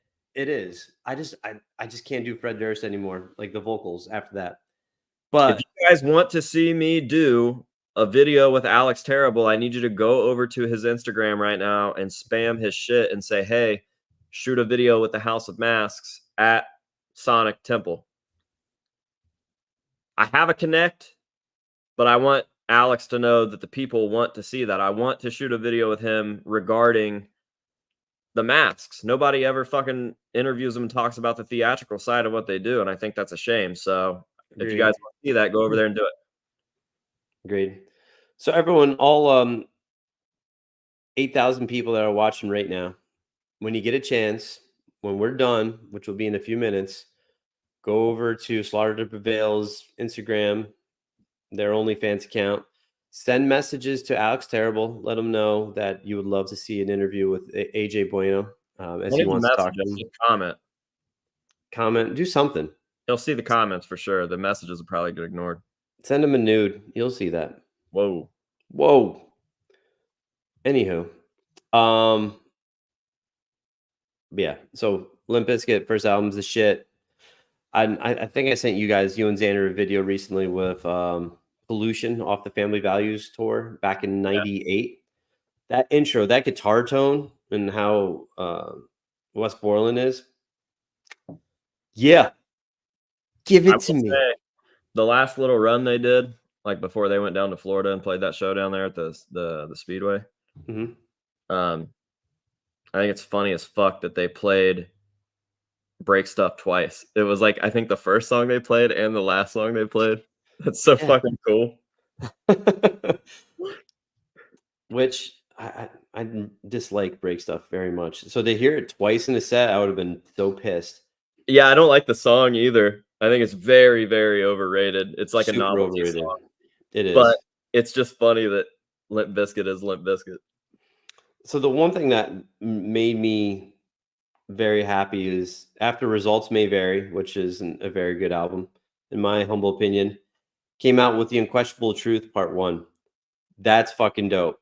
That's aggressive, pissed off Limp Bizkit. That made me very happy. So, yeah, if you guys haven't checked that out, that's your homework. The Unquestionable Truth, Limp Bizkit, very good. It's aggressive. It's heavy. Fred Durst isn't whiny. It's pretty good. Go check it out. That being said, I think that's a wrap for tonight. So everyone, again, if you're watching this on the House of Masks YouTube, if you could be so kind, come on over to Under the Bus, say hi, leave a message, subscribe. That'd be great. And if you guys are watching this on Under the Bus, I know you already have, but make sure you go check out the House of Masks. Also, our boy Xander Raymond Charles, who isn't here, who is on tour. He'll be back next month. We'll do a show when he comes back with him as well. Go check him out on his Instagram. You can see some vlogs that he's doing on there and also on his YouTube. So XRC, go check him out. Wait, it's been Vish says we missed his super chat. Did we? We did. I've got it. Oh, he says any newer UK bands you like? Architects, Bleed from Within, Malevolence. Not that I can think of. I always keep up with oh fuck, what's the band? I don't know what band it is. Bullet for My Valentine? No. It's not even the band I keep up with, it's the drummer. Oh, Chris Turner. He's British and he's really fucking good, but that's about as close to it as I get. Start doing more streams, homie. Yeah, I should. It's good for my wallet. Yeah, we'll do more. AJ and I will be hanging out. We'll have Xander. We have some guests. If you haven't watched it, go through our channels Under the Bus and also the House of Masks. We've had on Beast Company. We've had a couple guests. Go check it out. We're gonna have more. It's gonna be a fun year. But again, thank you everyone for taking some time hanging out with us. Yeah, Sleep Token is British, I think. Sleep Token. So everyone have a great rest of the weekend. Be safe and make sure tomorrow Mother's Day. Be kind to your mom. Do something nice for her. Yeah, because if you're not to your mom, I will be. Yeah. All right, everyone. Have a great one. And I'm gonna play you out a little of a Boner Jam ditty. This is my song. Sail away, sail away. All right, here we go. Have a good one. Yeah.